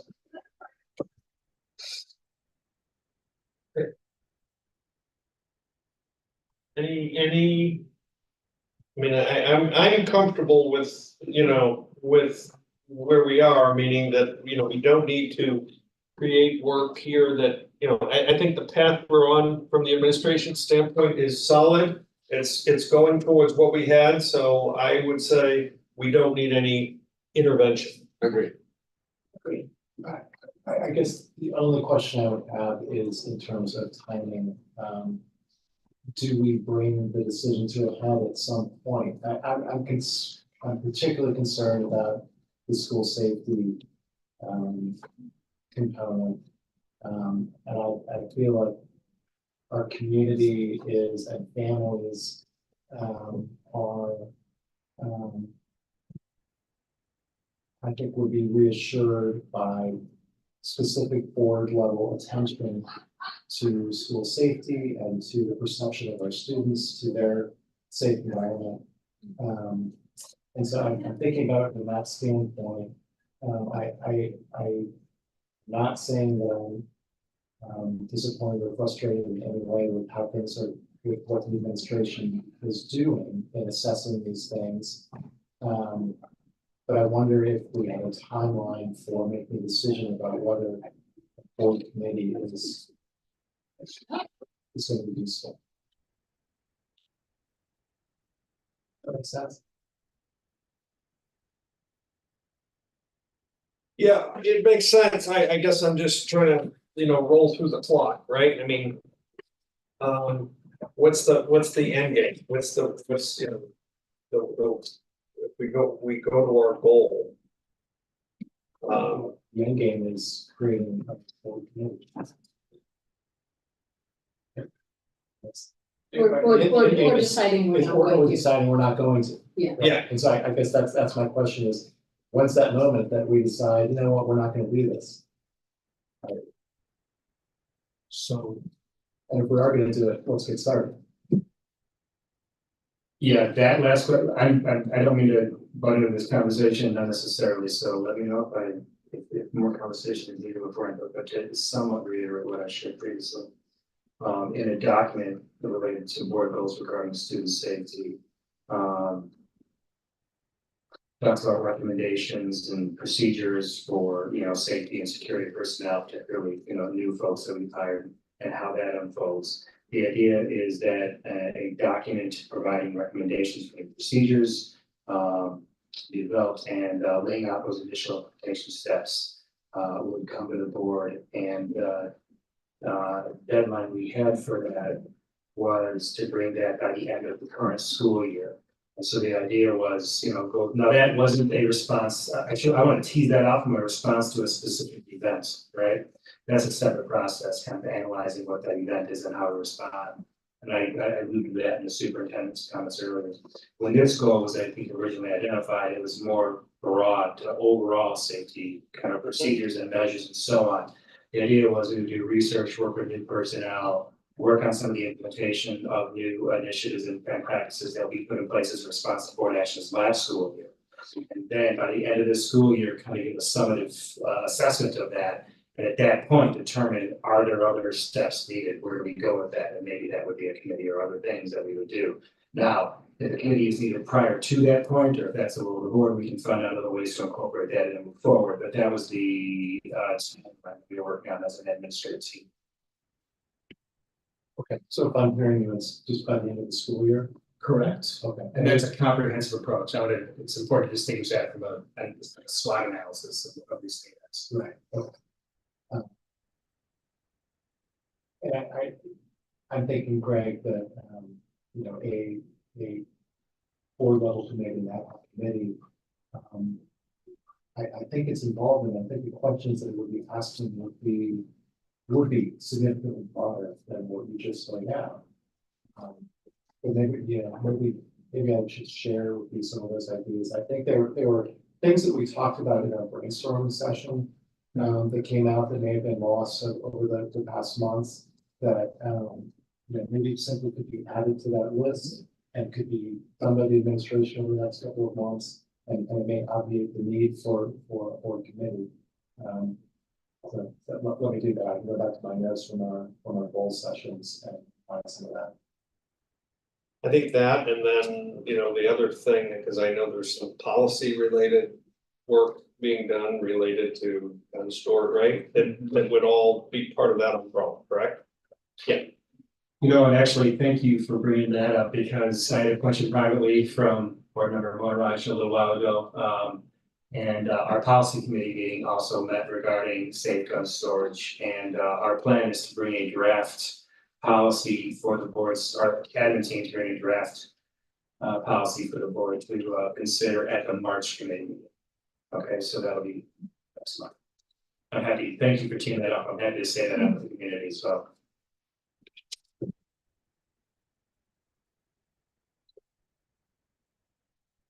Okay, so that leaves our last topic being kind of a somewhat meatier one, but to get some feedback on. So I was given the assignment of trying, you know, we've been talking about, I'm gonna say the big word, committee and liaison roles. And this whole issue of what are the responsibilities we have, what are the expectations we have, et cetera. And then including in that is, how do we get added to, how do we add, how do we delete, et cetera. So I took and tried to put that into a document that looked at the different types of the different kinds of assignments we have. And I broke them out into 5 different buckets based on them being different types of situations. Bucket 1 are clearly board committees, which, you know, is one that we own and have responsibility for. Second one was superintendent committees, where we are serving on a committee at the request of Dr. Johnson. The third are a variety of, I call them government committees through peer organizations, et cetera. The fourth is either parent or community organization liaison roles.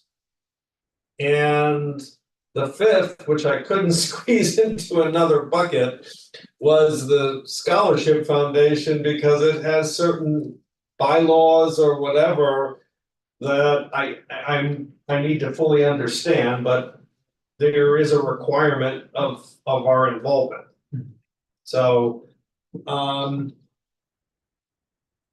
and then for each of them, I just took a stab at, you know, what is our role, what is being expected of us, and, you know, by the group we're serving, and what is being expected as a board member to our peers. What are we supposed to do?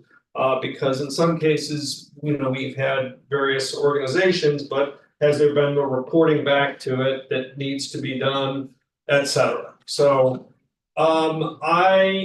so that's what I attempted to put in writing in a draft. And I guess I want to open it up to questions, comments on an approach, and, you know, what the end game is. Because the end game to me should be some clarity in how we work through these things, so that if you get assigned to something, you know what it is you're assigned to do, what's expected of you, et cetera, and such like that. So I'm going to stop and allow questions to be fired at me, if you have any. Or did you not understand it, or is this too much? I mean, I have like, I don't have questions, like I said, like for applause, like I have a recommendation for, like, you know, so I don't know if we want to just go through the committees or. Yeah, I guess I like to step back, particularly on the board committees, and we talked about this a little bit at our planning meeting. I really like to, as a new board member, understand the purpose of these committees and why they're put in place, and do they still serve their purpose today? Because there's a lot of committees, and there's a lot that I think just from a standpoint of us, you know, showing up and being involved. A very good point, I'm sure you'll get to around like clarity around kind of what should be our involvement and what's the purpose. But I even want to step back and say, do we need all the committees that we have? Do they still serve the same purpose today that they, is that still valid, compared to when they were originally put in place? And when you think about our focus on just broader equity and reaching out and connecting community members, is there a better way to spend, quite frankly, some of our time getting to the whole community versus only hearing from certain populations that show up at everything? So for me, it's a broader piece around equity and around how we use and optimize our time. It's a good question. I mean, in terms of, do they serve their purpose, right? And so I think as you look at them, at least as I would say, it depends on which bucket they're in. So, I mean, board committees, we've kind of decided what needs to be board committees. Do we want, and we have the ability to change that. CFC was intentional, and it's serving its purpose. I guess Yeah, just to I'm sorry. And I want to know kind of what is just kind of legacy that we are still doing, because we've always done it because it's been in place for a long period of time versus what serves our needs today. That's what I'm not very clear on. Yeah, and Tom, you just said, well, we've kind of decided such and such, but I think, we're still a board that's got 4 rookie members. We're a majority rookie board. Yeah. And so, I put in the operating rhythm document that every August we ought to come together and reach a consensus on assignments that actually require deployment of board members, must do versus nice to do, consistent with board goals and the strategic plan, and the Pareto concept that, we need to be deployed on 20% of the stuff that has 80% impact. And I think that's the complete list should be up for debate every year. So I think you're kind of asking for, it's going to require it, but I think actually that walkthrough that probably we didn't do last August or whenever we did our retreat, and we need to talk through the what and why of these, because we've got 4 new folks on board. So now to pick up with your question to me, is CFC still serving? To me, excuse me, a community finance committee is essential. It's core to our responsibility and oversight over the budget and the finance. And it's core to making sure that we leverage outside third-party eyes and ears on how the district is funding money. So that's when I would vote remains a board committee that has 2 assigned teammates.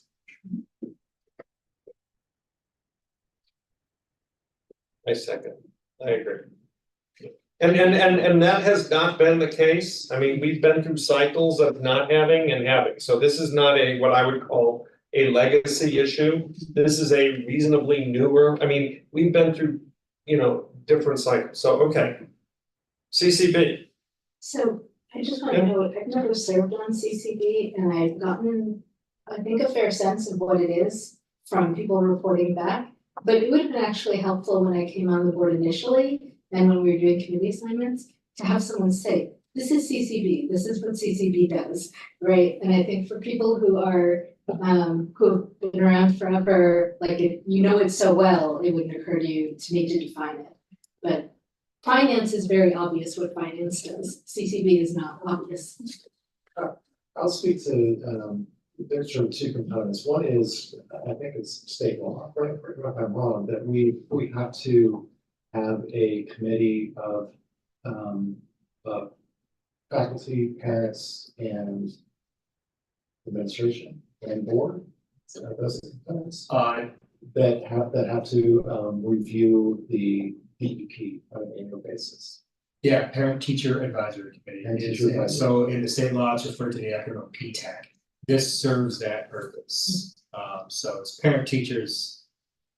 So we are using CCB to. Which is great. I just this should be part of the orientation for new board members. Is what I'm saying, right? But the other thing that we're using CCB would have changed the nature of the CCB meetings this year. We're trying to make it an incubator for ideas that will help our students, and that will include the culture of the school community. That our sort of ideation question in our first meeting this year was, what can we do to make OPRF a more welcoming place for every student? And each meeting since then, we've taken up one specific topic and tried to brainstorm around that idea. How could this, this thing be useful to our students? How do we actually implement it? What are some challenges? What are the outcomes that we've been looking for?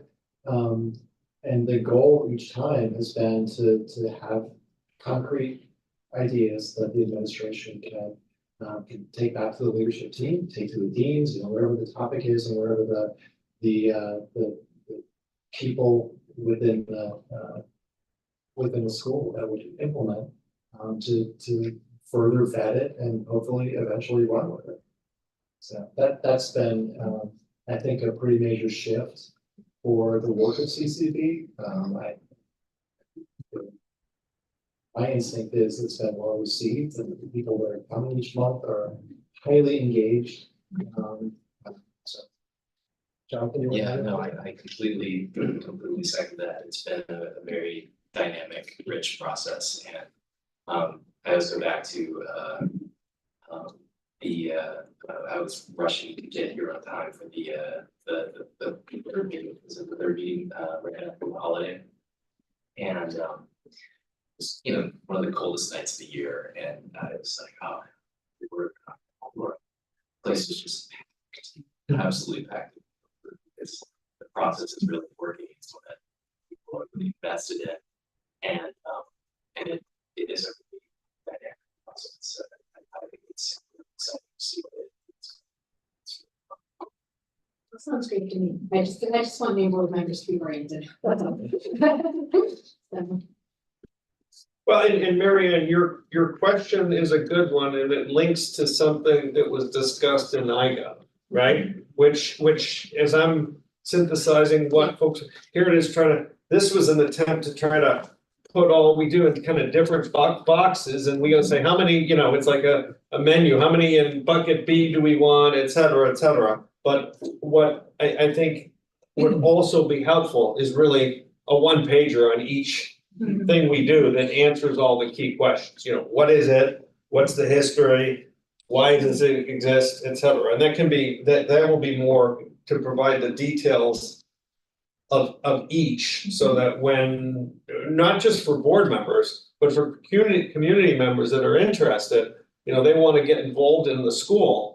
Okay, what kind of thing would you like to get involved in? We have CCB. Here's what it does. Here's when it meets. The more we can provide that, the better it is. It's going to be for that purpose, which is beyond what this was done. So I think we can get there. I do. Have anything is there anything that already exists similar to that? Or No. In terms of kind of a glossary of no. Okay. If there is, I'm not aware of it. Okay, so that's kind of what we're trying to do is get it together so that we have it. We have it in an Excel spreadsheet that lists columns that has certain things, but it's lacking. So, okay.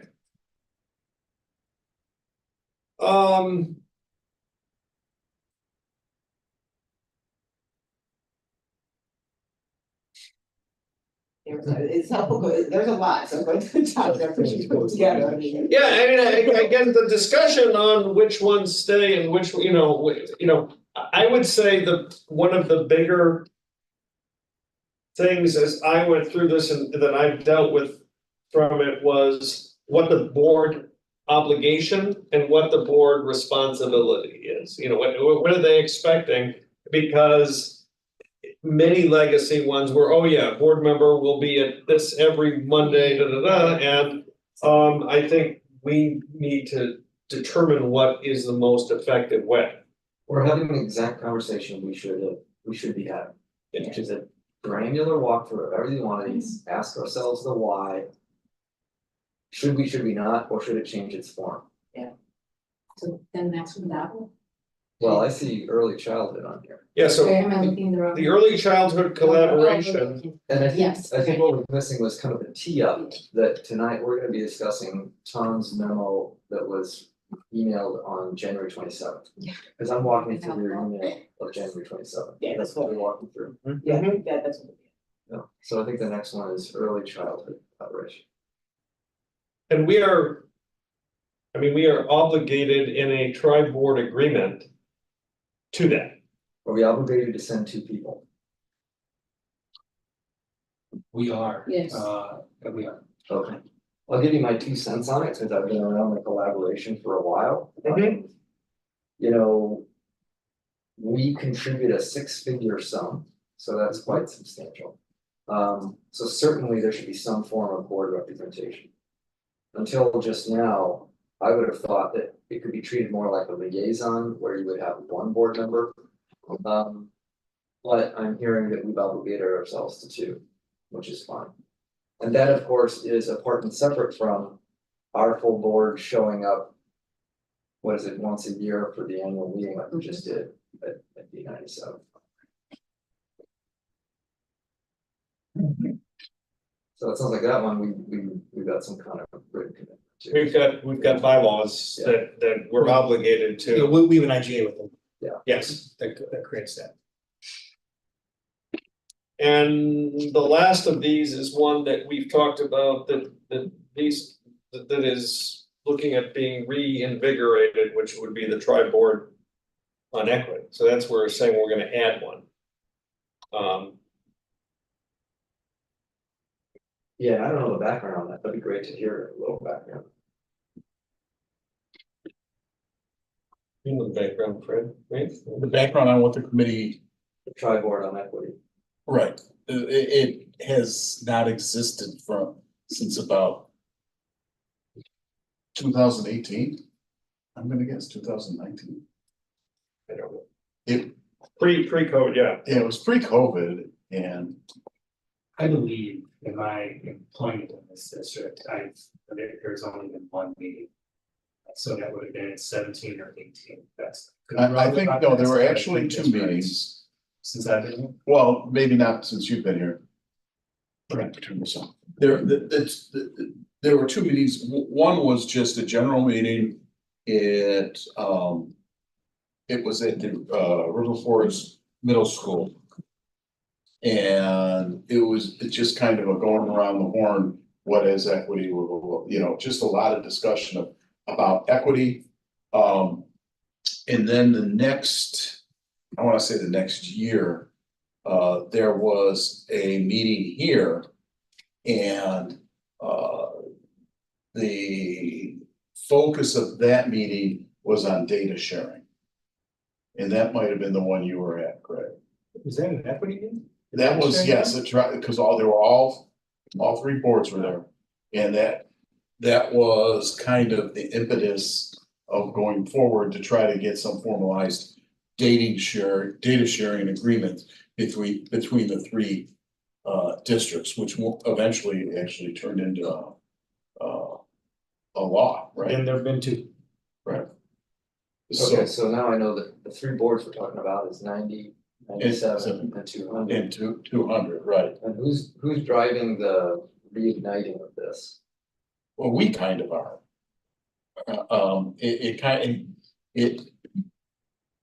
After that data sharing meeting, there really wasn't another one. Then we ran into the pandemic. There's been changes in administration, significant changes in administration, you know, in 97 and here as well. So, you know, we had conversations last year, was it last year? About trying to get it back up and running. But I think, you know, it's a great way. There's no other vehicle where all 3 boards sit down to discuss, you know, the education of our children.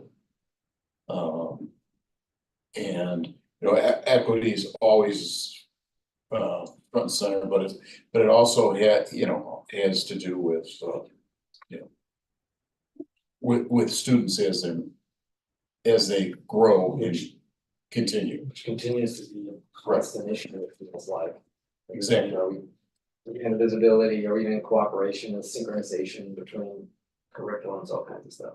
Right, and So- evaluations and data and everything else that comes along with it. And when we say tri-board, has it just been 2 board members? Or was it 2 board No, members? it was the entire board. Okay. It was the major, there was a committee. There was a smaller committee.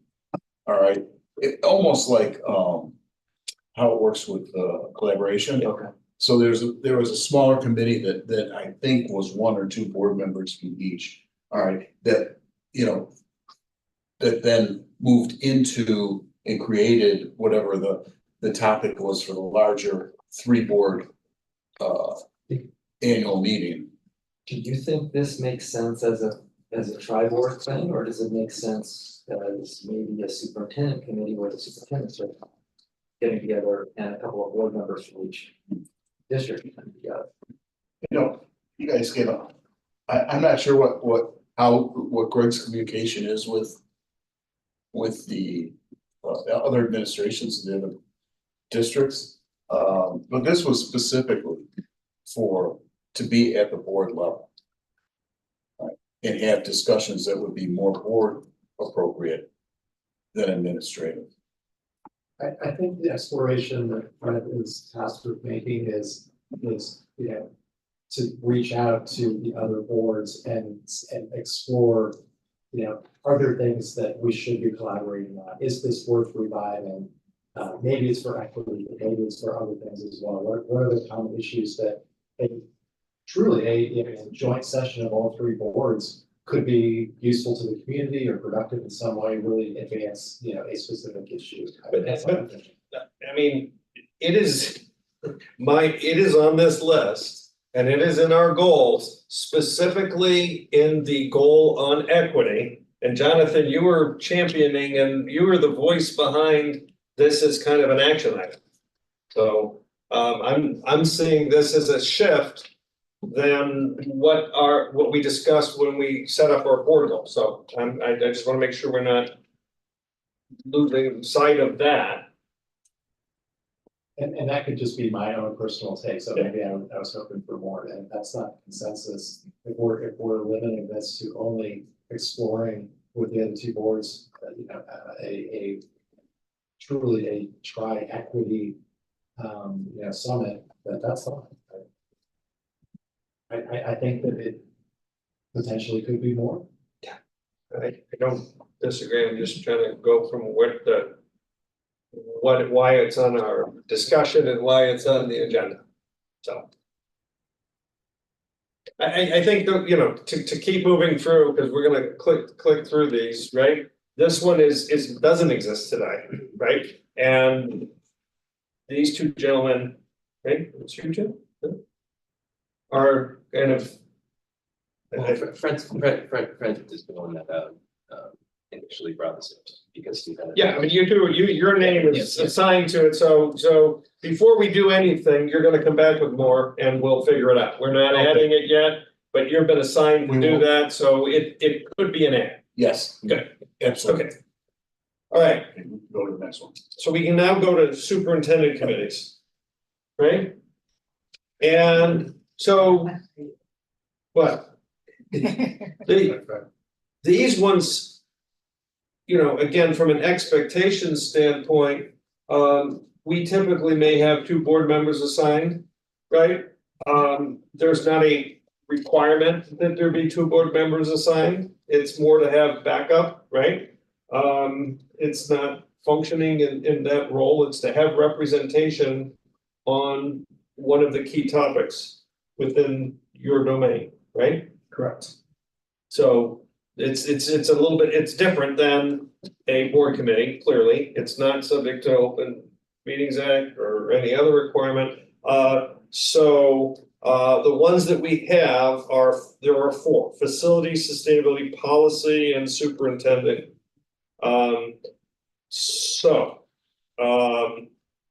Facilities.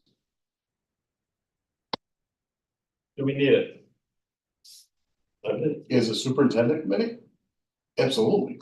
Yeah, Yeah, I'm just asking. So I'll give you my quick 2 cents. Okay. You need board representation, which can be 1 or 2, on facilities, given the amount of CapEx we're spending and how high profile it is in the community. And then policy, because we're responsible for policy. To me, sustainability and student advisory might be more nice to have for board member presence. That's my 2 cents on those 4. And let me say that the nice to haves in those 2 committees. It's nice to have the board members, but it's also important for the students in the committee to see a board member and to interact. So, I've been involved in the student advisory committee.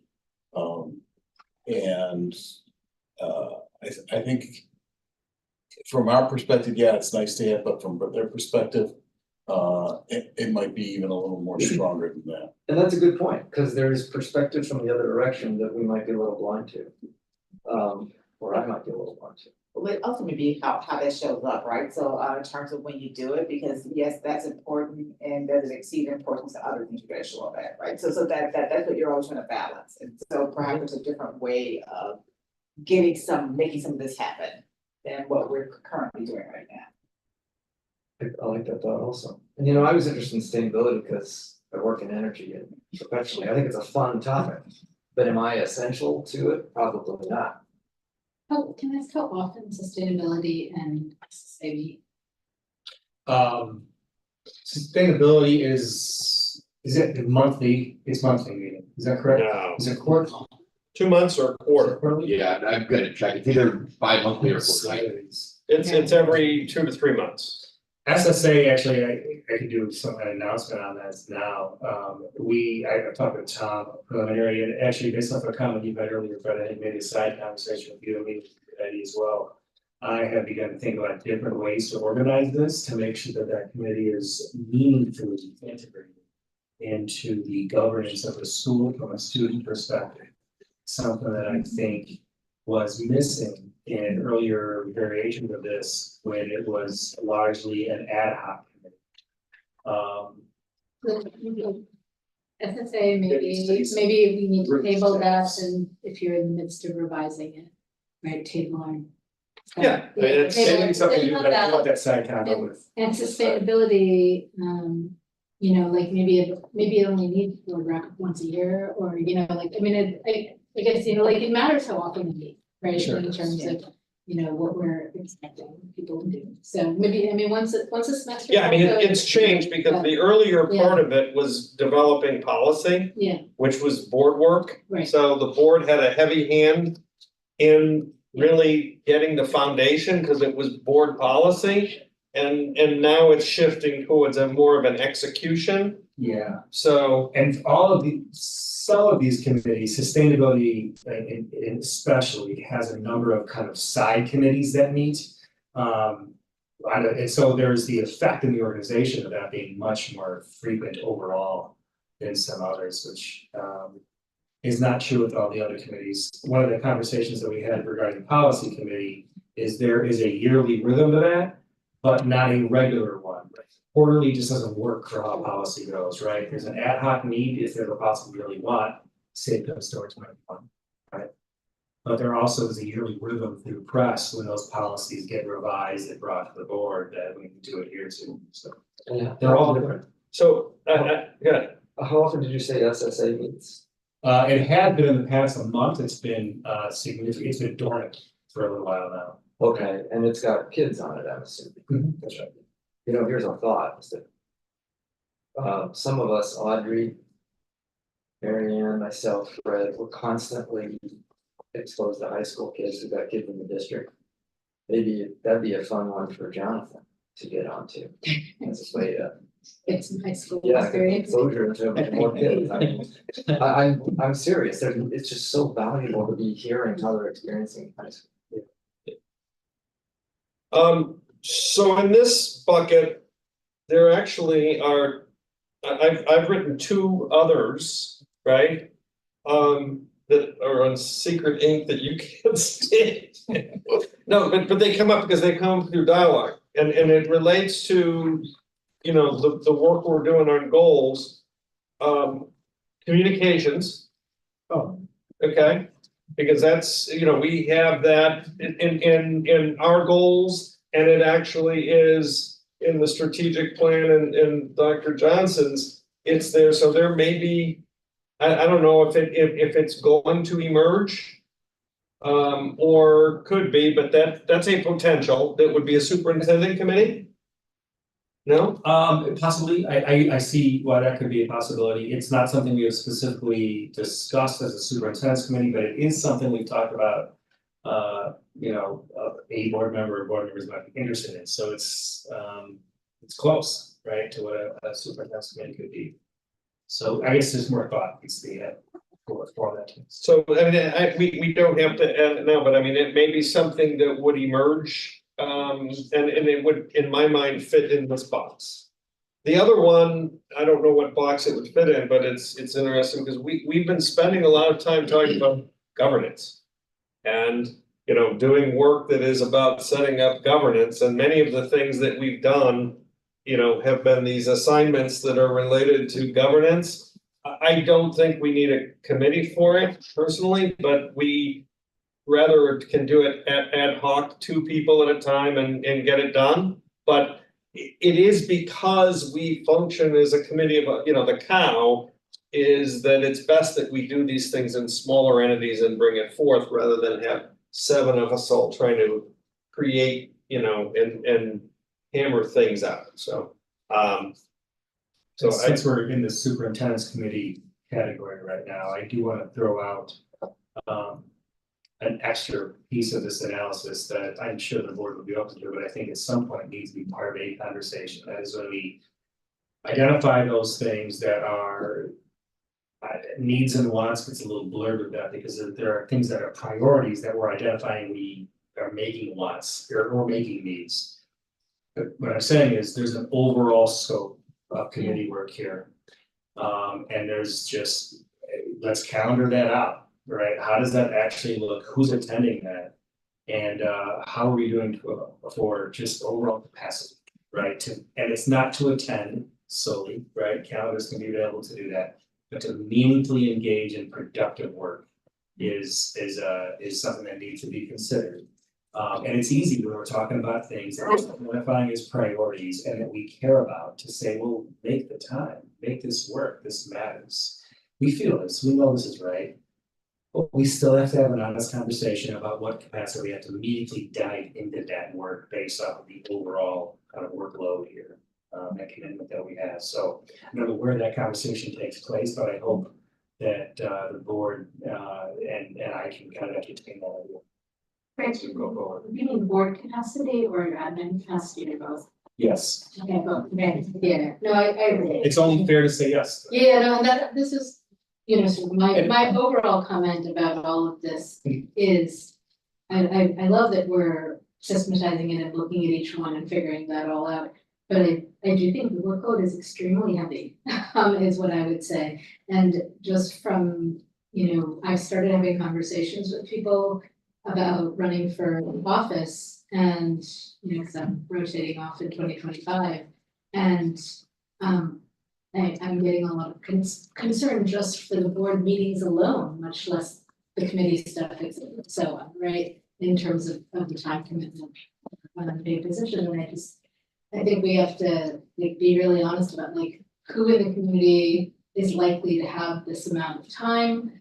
We don't currently reimburse for childcare, I believe, we're not allowed to, right? And so that really limits who can serve on board and that limits the effectiveness, right? So, you know, Jonathan has young children, it makes a difference, right? Like how much time you have available, right? So yeah, that's my general concern.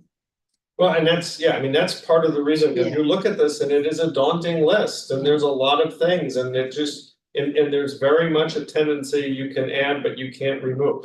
And so I agree with Graham's approach is that, you know, we've got to challenge it because we've got to be fair, you know, and to ourselves, et cetera. All right, we're going to move to bucket number 3.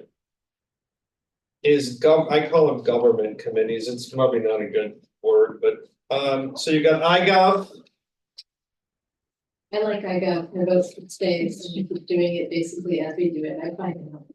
I don't know whether you do, but you may be less enthused than I am. No, I mean, I think iGov unfortunately is in some ways, it goes through cycles and who's engaged in it.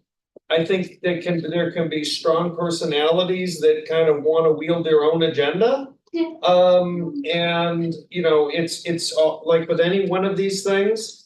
And it's getting down to what really the intent and purpose of it was, and if that's not clear, then it can be anything, right? And people will drift away. I think for the purpose of what it was, I think it does some good things. So I think being involved in it is good for us. It does give us good exposure to the other, Yeah. so I mean, and it is, you know, it's like an hour every 2 weeks, every month, every month.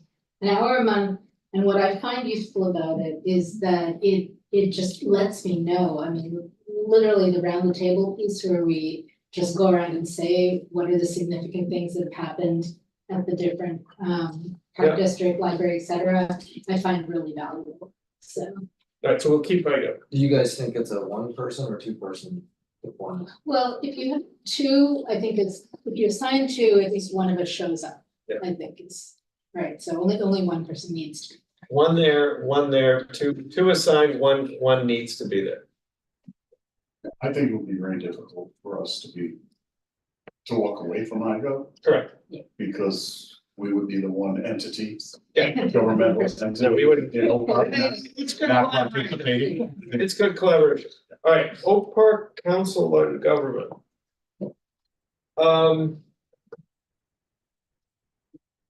What is it? So that's a good question, because there's this is really only Oak Park, so it's iGov. Okay. But it's the Well, the CEOs.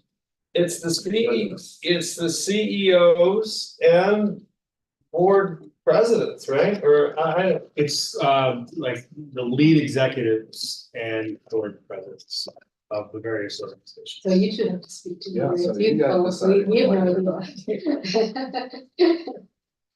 I missed the last two. You missed the list. I was out of town for, I don't know why, I missed the 1, 2 ago, the last one I was at a conference. Or about to it. It can be better. Let's leave it at that. But we can, and what about River Forest? We're just trying to revive it 2 or 3 times, and it's been, I think, interesting, and I think it has potential.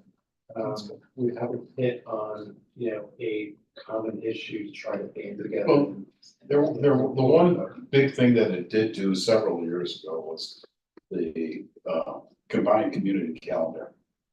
The collaboration to put together a community calendar, something that Oak Park could probably learn from the Forest did it. It's done pretty well, all right. And after that, it's kind of, the committee kind of struggled as to find its, you know, what's the next big step, because it was a kind of an intense project over a year or so and get that done. And successful, you know, ultimately, yeah. I think that it's worthwhile, particularly if there is a board member from the forums. Relationship from this entity to your forest. So. Yeah, I agree with you there, because, you know, there tends, you know, it depends on what board representation, but River Forest might be overlooked, and it's important that we are actively involved in their constituents. And Absolutely. Okay. Can I add something? Yeah. As you consider this, it's just useful that there is what are described as the management council meetings that exist between, well, there's one in River Forest that I attend. And there's one in Oak Park that I attend, that is just the lead executives of those, you know, of those areas. And so that serves as very valuable, you know, for us to know each other and talk about all sorts of things. So as it But do we need, Should yeah, we meet both? my question is, do we need both? Yeah. I'm wondering if there's a redundancy. And I, sorry. With the River Forest group, I'll say this, that there is no administrators there. Maybe once in a while, maybe somebody shows up in the village. But it's strictly one board member from each governmental body. And it's a lot of exchange of information. That's different. And I find that usually our report, the high school report is what garners the most interest. Because they really don't know what's going on here. Absolutely. That's not the case with the Oak Park Council. I mean, I question purpose there because it's. Both you and I would. All right. Door number 3. Four. Sorry. So these are the parent community ones that really are more in a liaison role. And so the question is, going through them, what, do we need to continue, stay, etc. Community council.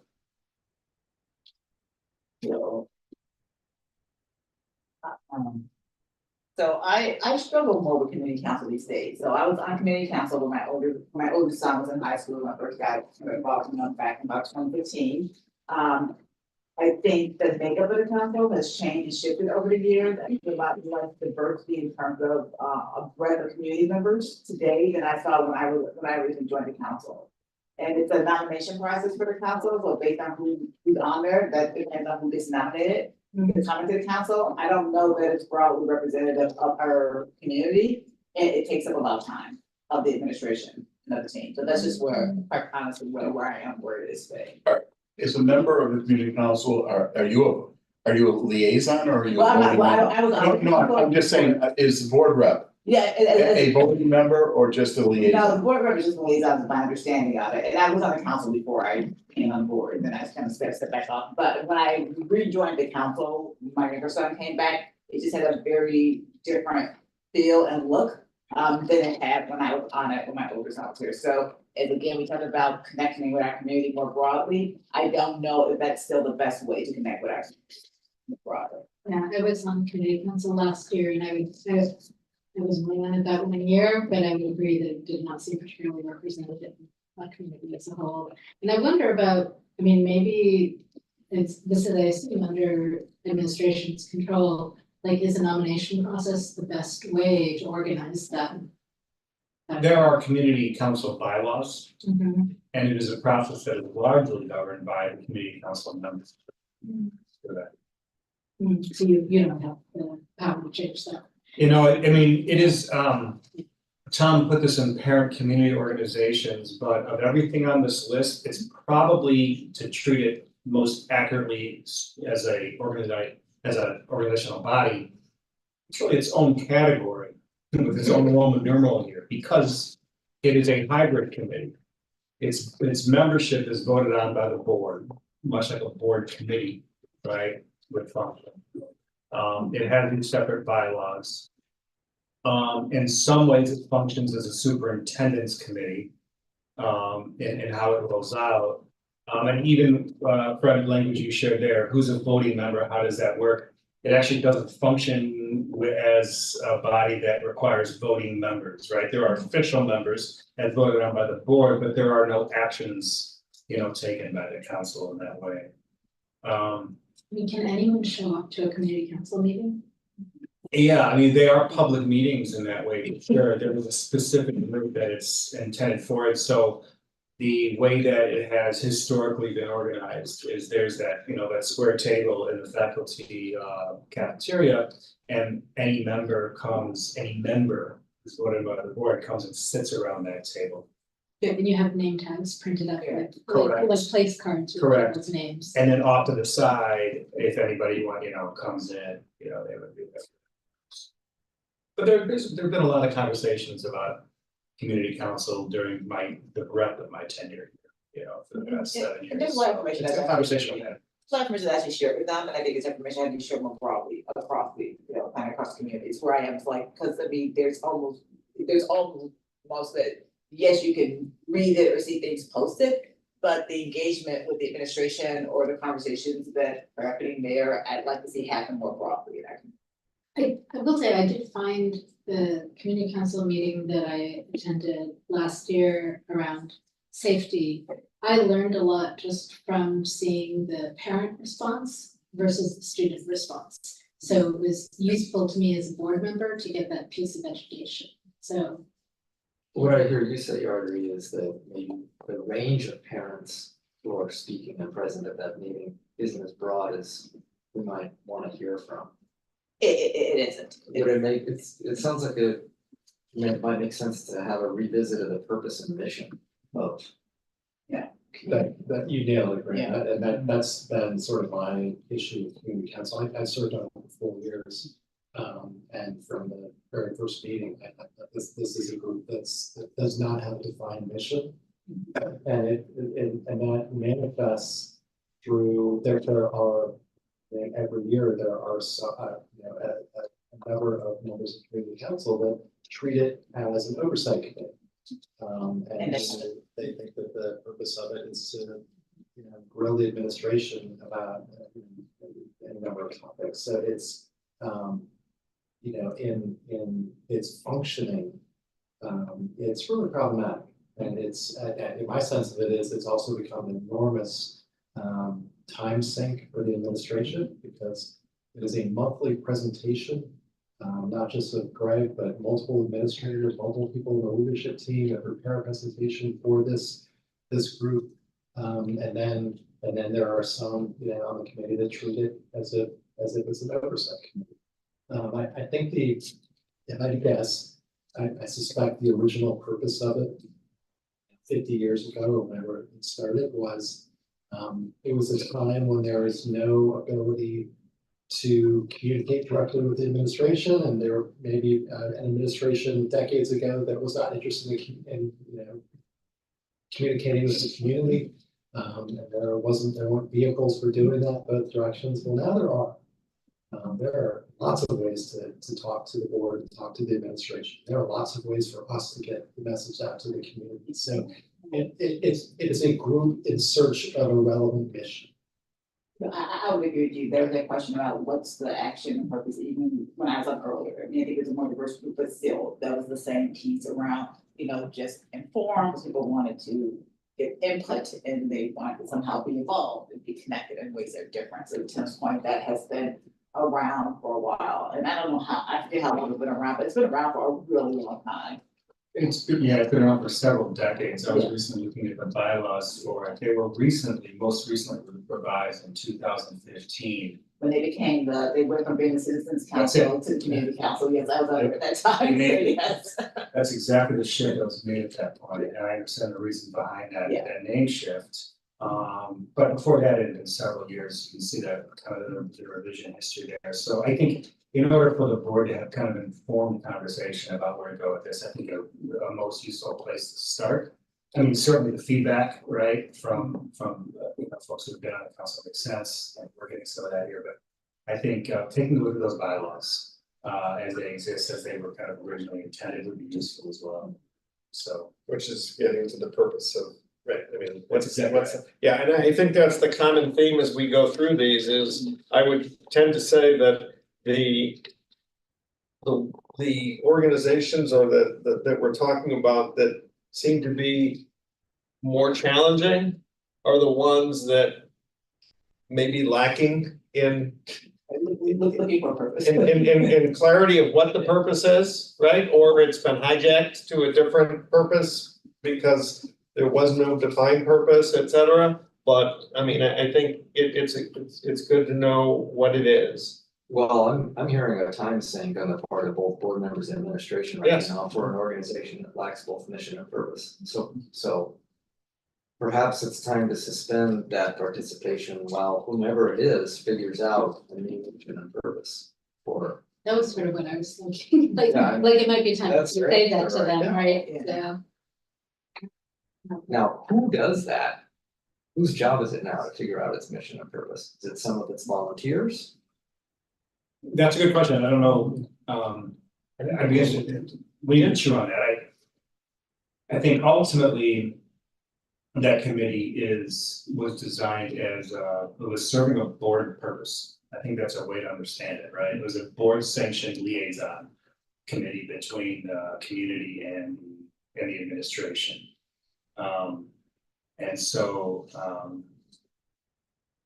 very least, I think, in keeping out of that idea, we would need some board, a group of board members working with administration, and maybe members. There's a 3-person leadership member of the council right now, volunteer leadership member of the council. Maybe those 3 and working with 2 board members or 1 board member, I don't know. And administration would be a good place to start. I've attended a lot of those meetings as the D97 liaison, when it was called citizen council. And it's a lot of dog and pony, and that's nice, and it's a lot of the same usual suspects in the room, so. But again, it might be outdated based on, as Tim said. I do like Greg's approach, and actually, I'm already, I mean, I'm trying to help out, I'm up there, and you're interested in. See, I'm very interested in. Okay. Well, and that's a Things big more current than I am. All right, we're Alumni Association. Alumni Association, I mean. I'm a member of, I'm a liaison, but I'm also an alumni. So my participation was probably a little different than any other board member would be who had not been an alumni.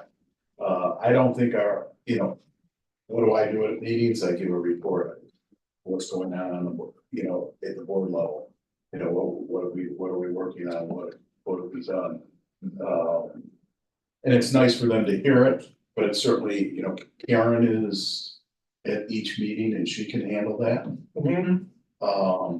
I think the big thing is that they have to feel a sense of gratitude from the board for what they do in terms of raising money and giving out, their scholarships, the enrichment grants.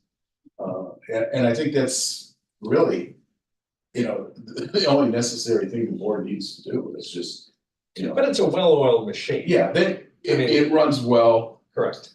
Yes, and, they have their schedule throughout the year of what's happening and how they get their grants and their applications, all of that. We don't have any, the board members don't have anything to do with that. So. But in it running well is it through, because there have been clear leaders of it over time, right? Was Bobby Raymond, wasn't she?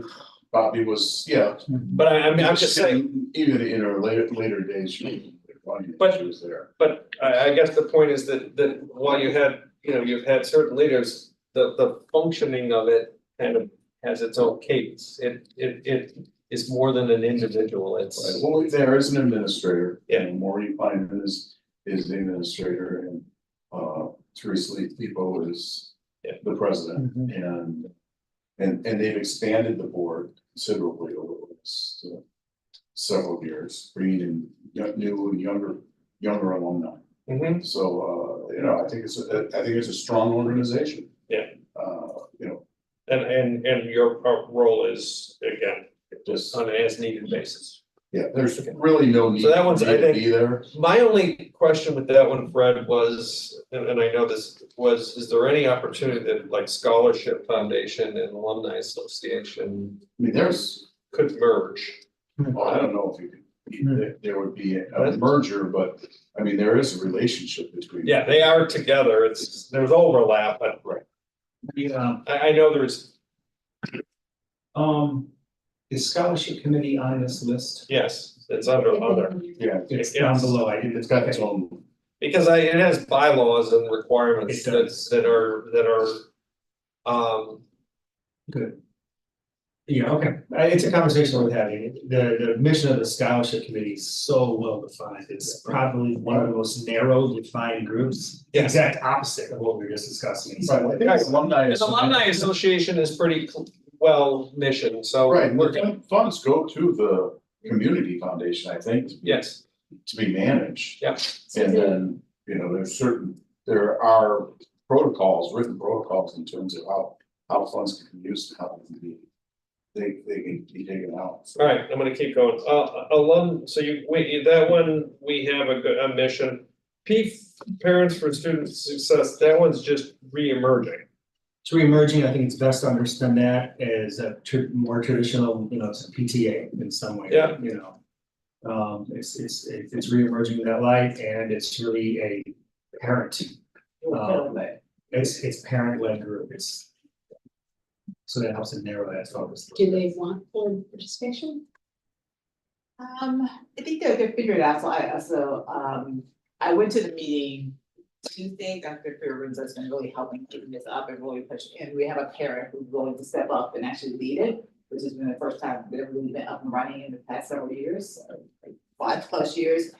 So I think if you structure it like the typical PTO, they're not necessarily looking for board participation, but really but they need direction to help get things started. I think that Dr. Fairbanks will continue to help support them with that. But I do see it as something that the school should have, and that honestly, the parents should be the ones, running it and having their conversations with administration about, suggestions and ideas and things like that. Yeah, I completely agree. All right, river forest collaboration.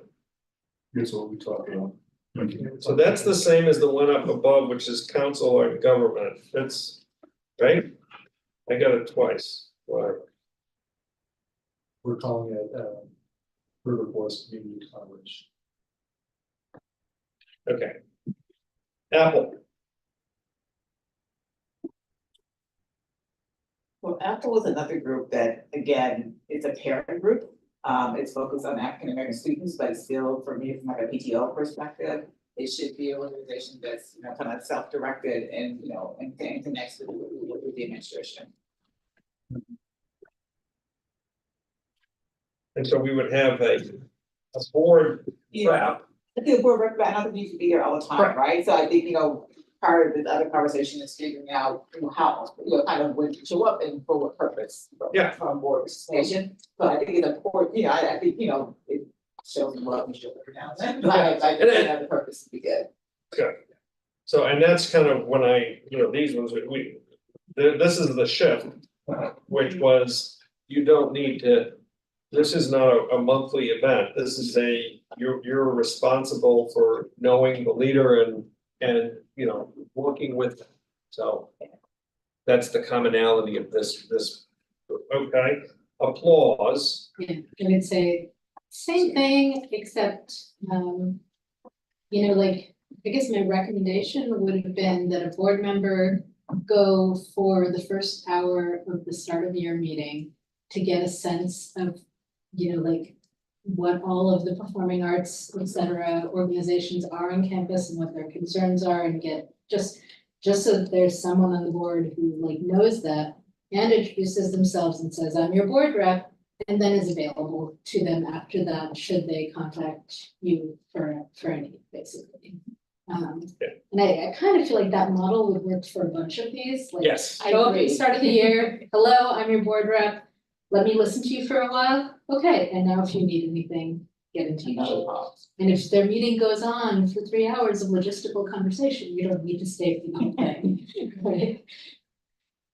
Which is good. I mean, I think I would agree. It pertains to these, most in this, well, there's a couple that are different, but most and this is just level setting with the organization of what we as a board would like to do and working with the leadership of the entity.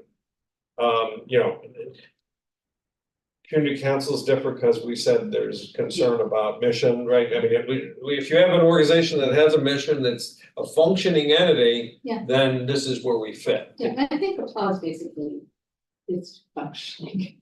Yeah. With some caveats, but basically, they have a clear mission. And boosters would be the same. The model's in place. Boosters a very effective, functioning organization, mission, and we just need to, have relationship. I went to their kickoff meeting. I told Fiona and Magna, you can call me if you need something. 99% of what they want is from Angie and Nicole most of the time anyway. So that's right. The model is working exactly that way.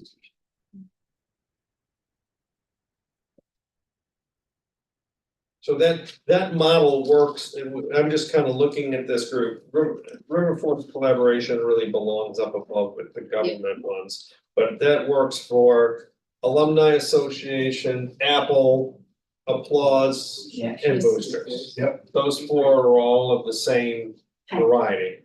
There's a couple other that got thrown in this bucket just because I didn't want to have too many payments. T of E, tradition of excellence. Why do we have board rep on there?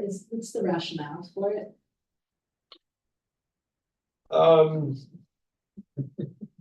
I served on it and I didn't know why I was there, honestly. I was like, like they figure out who they're gonna honor, they pass it by me. And I suppose I would flag it if I thought there was a concern, but why should a board member be the person to flag that? That seems like what administration should do if there's a potential concern. So I think a board member on that committee is simply the tradition of excellence. it felt pointless, but do you feel that you need someone? That is run through our student activities office. So in the 3 roles that I've had since I've worked here, I have not been on the committee. I've just seen the products of the committee, and every time they seem to make good sense to me. So I think the committee functions well with the way it goes, and I think that they would continue to function well without board. I got the date wrong, and I came here on days closed for the meeting this year, and they did just fine. They did not cancel the.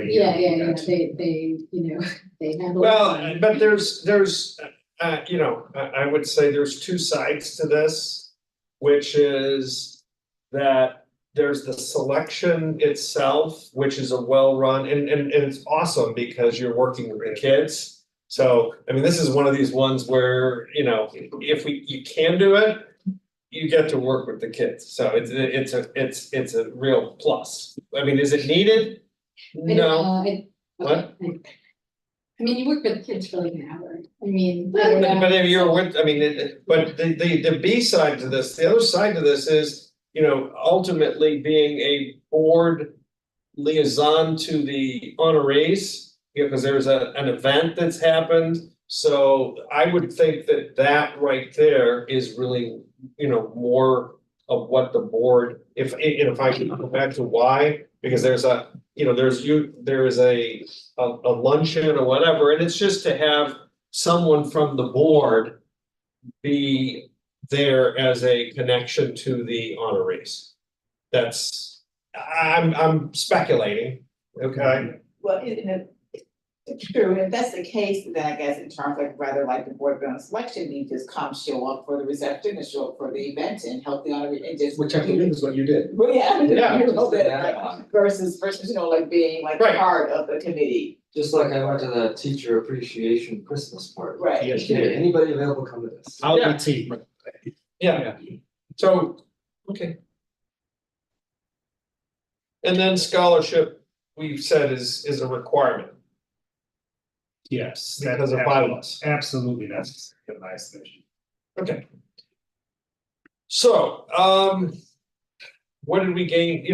This was helpful because what I gathered through this are the following. One, it would be good to have a 1-pager on each one that is good so that we have all the same information. So that's a good ask, right? We can work towards that. 2, the groupings here are close, right? I mean, the way we said, these are the role for these ones are somewhat similar, et cetera. So I think we've come close. In terms of the one, we've identified a few that seem to need some help. And that help is more around mission, right? I mean, we're there, we're doing it, and so we've got to go back to it. The ones that I have identified that are community council, clearly, right? There's some on this, I would say Oak Park Council, there's some overlap in that bucket of where we're doing things. And then going back to the superintendent committees, the need for, for having There's some that are more critical than others in terms of having board representation on. As we're trying to fill roles. I mean, if I only have, one person and 2 chairs to fill, we gotta make sure we put them in the chairs that are ones where having board representation is needed versus nice. So we can kind of rate them there. So, this has been helpful to kind of go, it's weird, and I do, at the end of the document was, something about process, which we can include in the other document, which is, there needs to be review. This is not a, every year, this is not we can't just perpetuate badness. If something isn't working, we've got to challenge it, because there's enough things we need to be doing that adds value. So I think that's good. So this has been helpful. I will take this and kind of do a next pass through it. Since I have it this far, and I'll kind of get it to the, I'll come back to you with it. I gotta think, and it does fit with what in we were talking, which is it really would be helpful to have, here, you wanna join and get involved in D200. We have, the blankety blank, and it meets on Tuesdays, it does this, here's how you get involved, et cetera, et cetera. And all these one pagers, right, like have to be suitable for the public, they're not just for our eyes. They're Correct. Whoever's drafted. Okay. Well, help with our communication, I mean, again, to kind of what kind of things that we do, I think that'd be useful. Connect more. Okay. I think that covered what I was, that covered our list of assignments, goals. So we got some actions, but this has been helpful for me. And I appreciate everyone's input. And with that, we will now move to our next agenda item, which is Second quarter. information. Are there any questions or issues on the second quarter fiscal 24 variance report?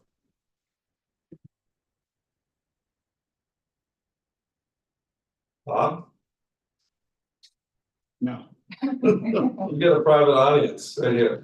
You could have asked any question you wanted and you just missed it. I feel like I should apologize to Tony for holding him hostage here during. See, this is what he was waiting for. He's never been a question. Yeah. Oh, we could have moved 12 and we should have. Yeah, we should. It's building all sorts of character. Tony, you're fine. I got out of putting my kids to bed, so it's not the end of the world. Okay, section 13 comes back to our committees and such. Now it's on reports. We should have done them.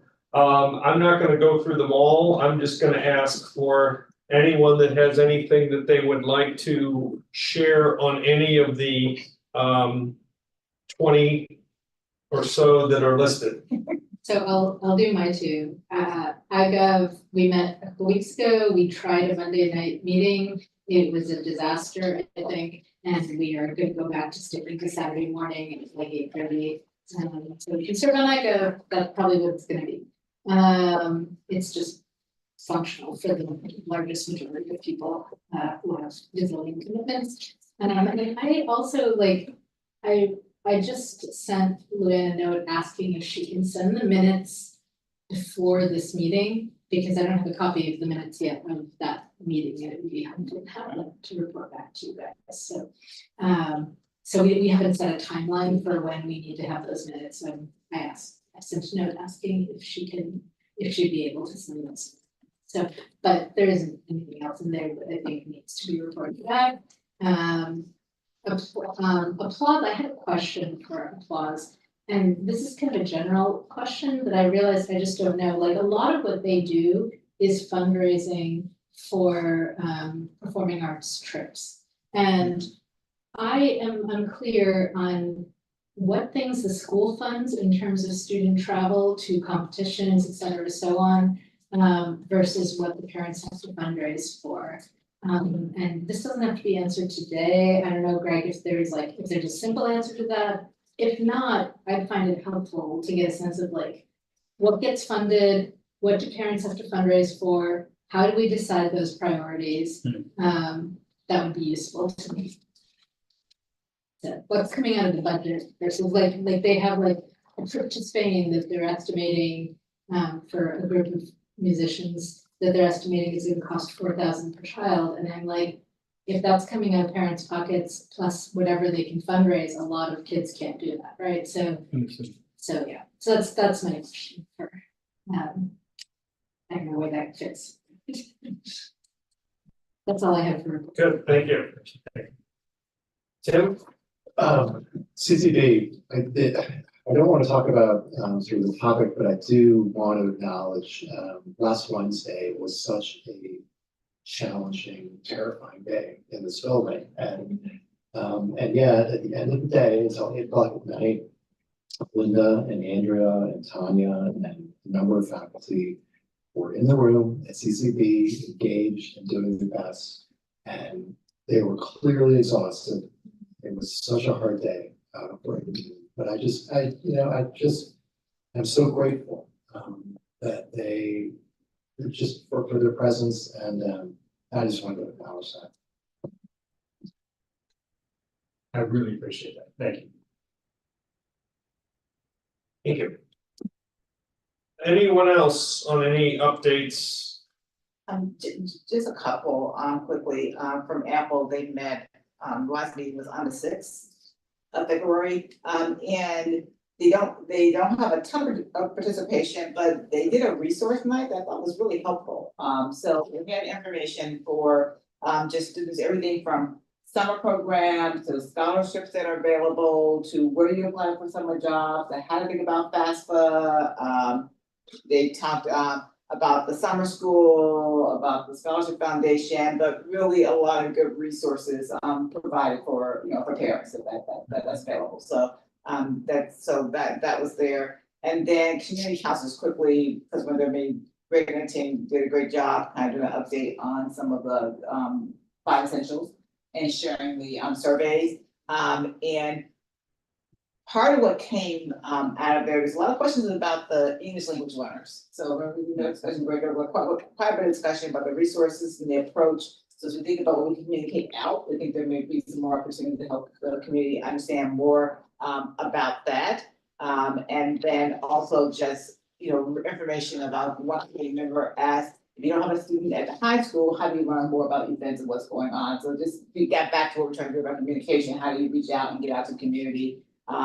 More broadly, grading, evidence-based grading, that was an interesting conversation as well. So, but I thought it was actually a great, and the team did a really good job sharing information, but also just responding to questions. To tend to what you said, I mean, every one of these events I go to, whether board presentation, there's always administration there, engaged and talking and really supporting. And I know it makes for some very long days for your team, but but they show up at everything that and I do think that's very appreciated. Thank you. Any others? Okay. Do we know anything about the lunar landing? Whether it's successful or not. Is it today? What is this evening? I don't see that on the agenda. On the South Pole. It is, it's future agenda item, so I'm thinking Yes, future. I just see it's landed after 1 hour ago. Just, it landed 1 hour ago? That's what the Washington Post says. So, Wow. yeah. So it is. We're back on the moon. Buzz Aldrin's lost golf ball. We're back on the moon. It's pretty cool. All right, any future agenda items? So I have one. It is not urgent. Sometime in the next year, I would like to have a conversation about, I think the Imagine Plan is great. I've read through the giant binder. it's a really strong facilities plan.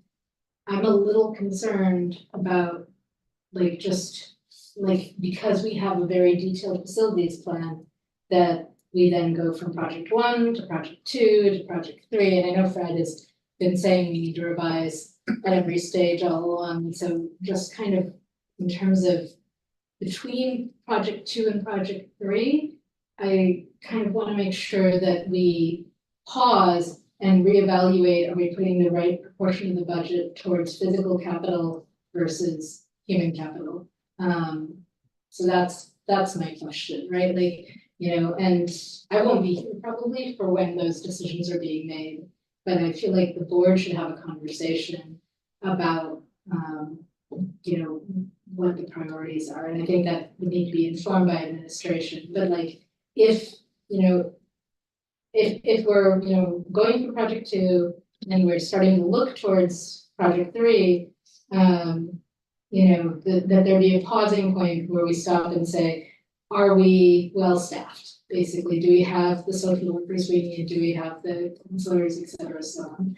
Because this is just something that I think boards are, in general, it's a hazard of boards, right? It's very easy to get caught up in the physical projects, which are very visible to the community, and whether you have one library aid is not as visible to the community, right? So that's my request. I don't know where that fits into the agenda, but somewhere before April 2025 would be great. It might be a retreat conversation. Not really an agenda conversation.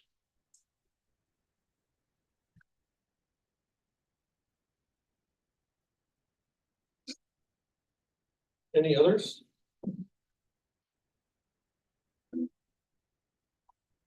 A motion has been seconded. All in favor? Aye. All opposed? Wow. Sure you don't have All right, questions? we are adjourned.